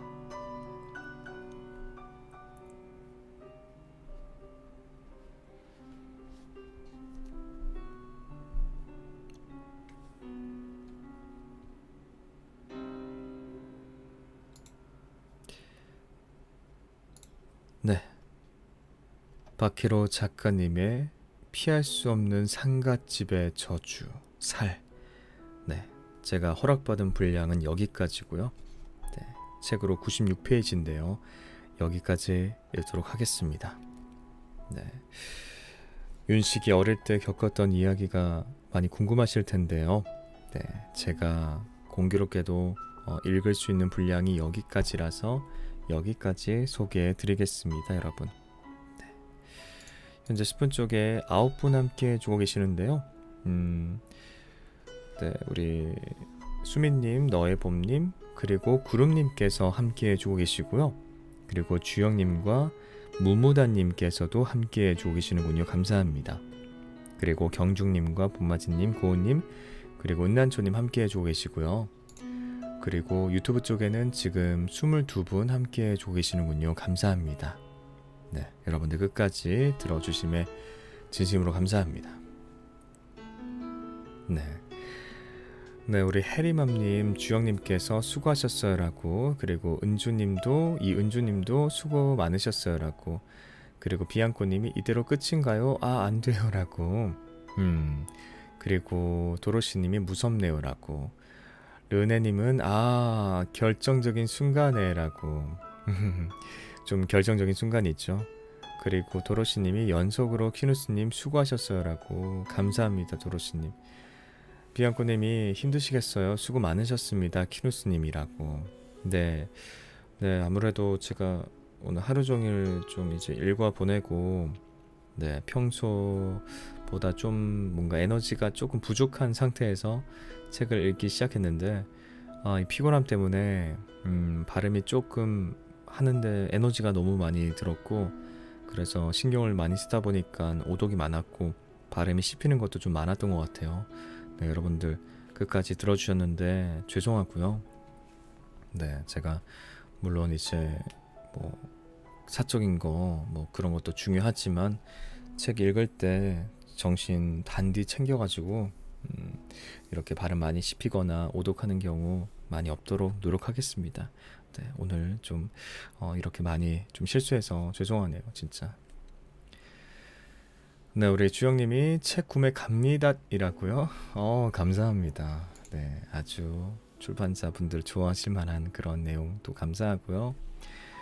네, 우리 안은주님은 이모티콘이 뭔가 이렇게 하고 있는 것 같은데요. 이렇게 그 이모티콘 4개 보내주셨고, 그리고 우리 스푼 쪽에서는 고우님이 수고하셨습니다. 여러분 이 책 진짜 뒷이야기 재밌어요. 꼭 읽어보세요 라고 엄청나게 많은 느낌표와 함께 미리 책을 1년 전에 읽어보신 고우님께서 강력 추천하시네요.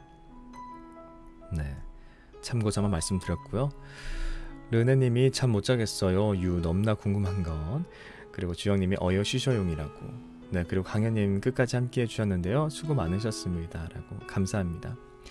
네, 그리고 꿈바운스님도 끝까지 함께 해주셨네요. 수고했어요. 이제 자야겠어요. 굿나잇이라고. 네, 꿈바운스님도 얼른 주무시고요. 좋은 밤 되십시오. 좋은 밤 되세요, 꿈바운스님.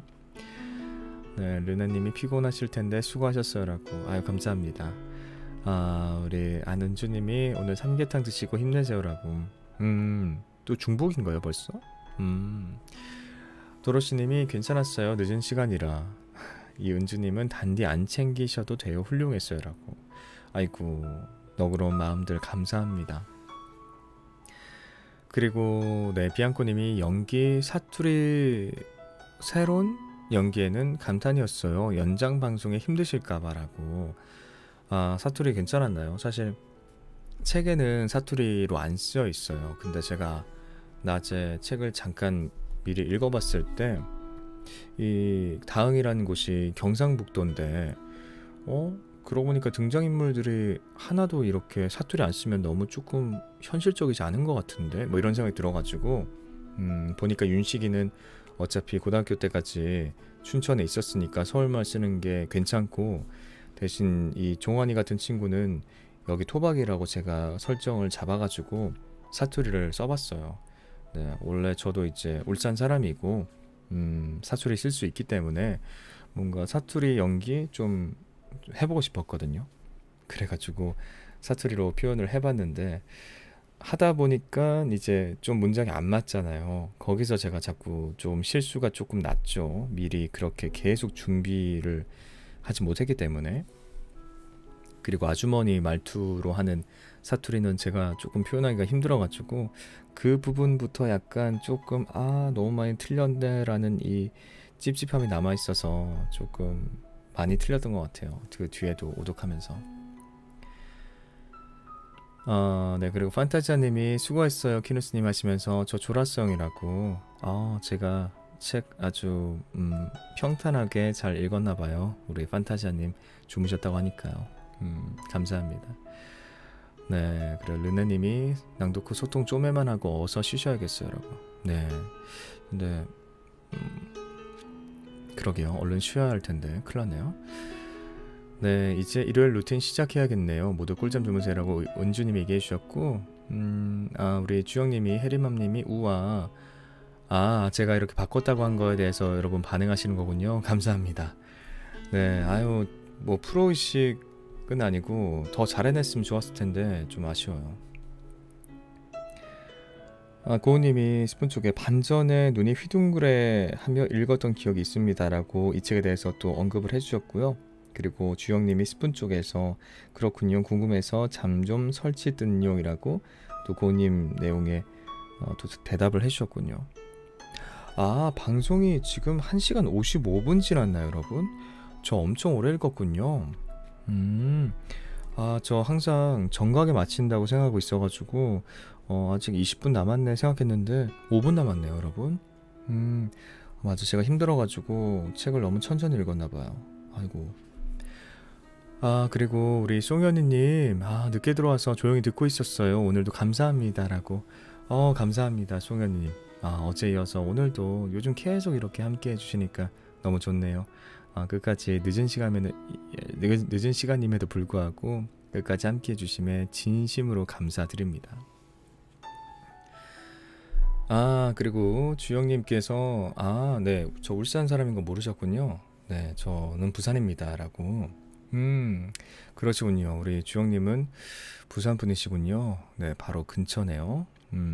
제가 중학교 때 만났던 여자친구가 부산 사람이었는데요. 네. 그리고 르네님이 맞다, 울산 분이셨지 어쩐지 쫙 붙더라니. 괜찮았나요? 어색하지 않았나요, 여러분? 사투리 연기 조금 좀 어색한 감이 없지 않아 있었는데요, 저는 개인적으로. 도로시님이 사투리를 어쩜 하나도 안 쓰셨다니 라고. 뭐 저는 이제 서울 사람의 말투를 거의 100% 하는 것 같아요. 네, 그래서 하는 와중에 오늘 오랜만에 사투리 써봤습니다. 네, 우리 판타지님, 저 잘래요. 오후 내일 아침 7시에 일어나야 해서라고. 네, 저도 7시쯤 일어나야 할 것 같은데 운동까지 갔다 오고 자야 되지 않을까 싶은데요. 다들 내일 행복한 하루 되시고요. 키누스님도라고. 감사합니다, 판타지님. 내일 또 이제 한 주의 시작인데, 네, 즐거운 한 주 시작 되시고요, 판타지님. 저는 화요일날 방송할 테니까 그때 또 뵐게요. 네, 얼른 주무세요, 판타지님. 그래요, 강현님이 지금 1시 40분이에요. 피곤하긴 하네요. 이제는 자야 할 시간이라고. 그럼 여기서 이제 방송 바로 할까요, 여러분? 시간도 얼마 남지 않았고 하니까요. 네, 고은님이 여러분 좋은 밤 되시고 내일부터 한 주 활기차게 시작하세요라고. 네, 제가 하는 멘트 이렇게 또 아주 좋은 느낌으로 남겨놔 주셨군요. 감사합니다. 네, 그럼 여러분 저는 이제 오늘 밤 자고요. 그리고 내일 밤 자고 7월 23일 화요일 밤 11시에 또 21세기 북스 출판사 인문학이나 혹은 에세이 한 권 들고 오겠습니다. 네, 여러 목소리 내지 않을 테니까요. 여러분들 더 편안하게 들으실 수 있지 않을까 싶은 그런 기대감이 있고요. 네, 어쨌거나 그렇게 23일날 화요일 밤 11시에 방송 켜겠습니다. 네, 그럼 다들 안녕히 주무시고요. 네, 진짜 내일부터 시작되는 한 주 또 즐겁게, 네, 기운차게, 네, 헬요일이라고 하고 너무 이제 힘든 월요일이라고 하지만 즐겁게 시작하시길 바라겠습니다. 네, 그럼 다들 꿀잠 주무시고요. 좋은 밤 되세요. 저는 여기서 인사드리겠습니다. 오늘 들어와 주신 모든 분들 진심으로 감사합니다. 가보겠습니다, 여러분. 네, 뿅. 바이바이.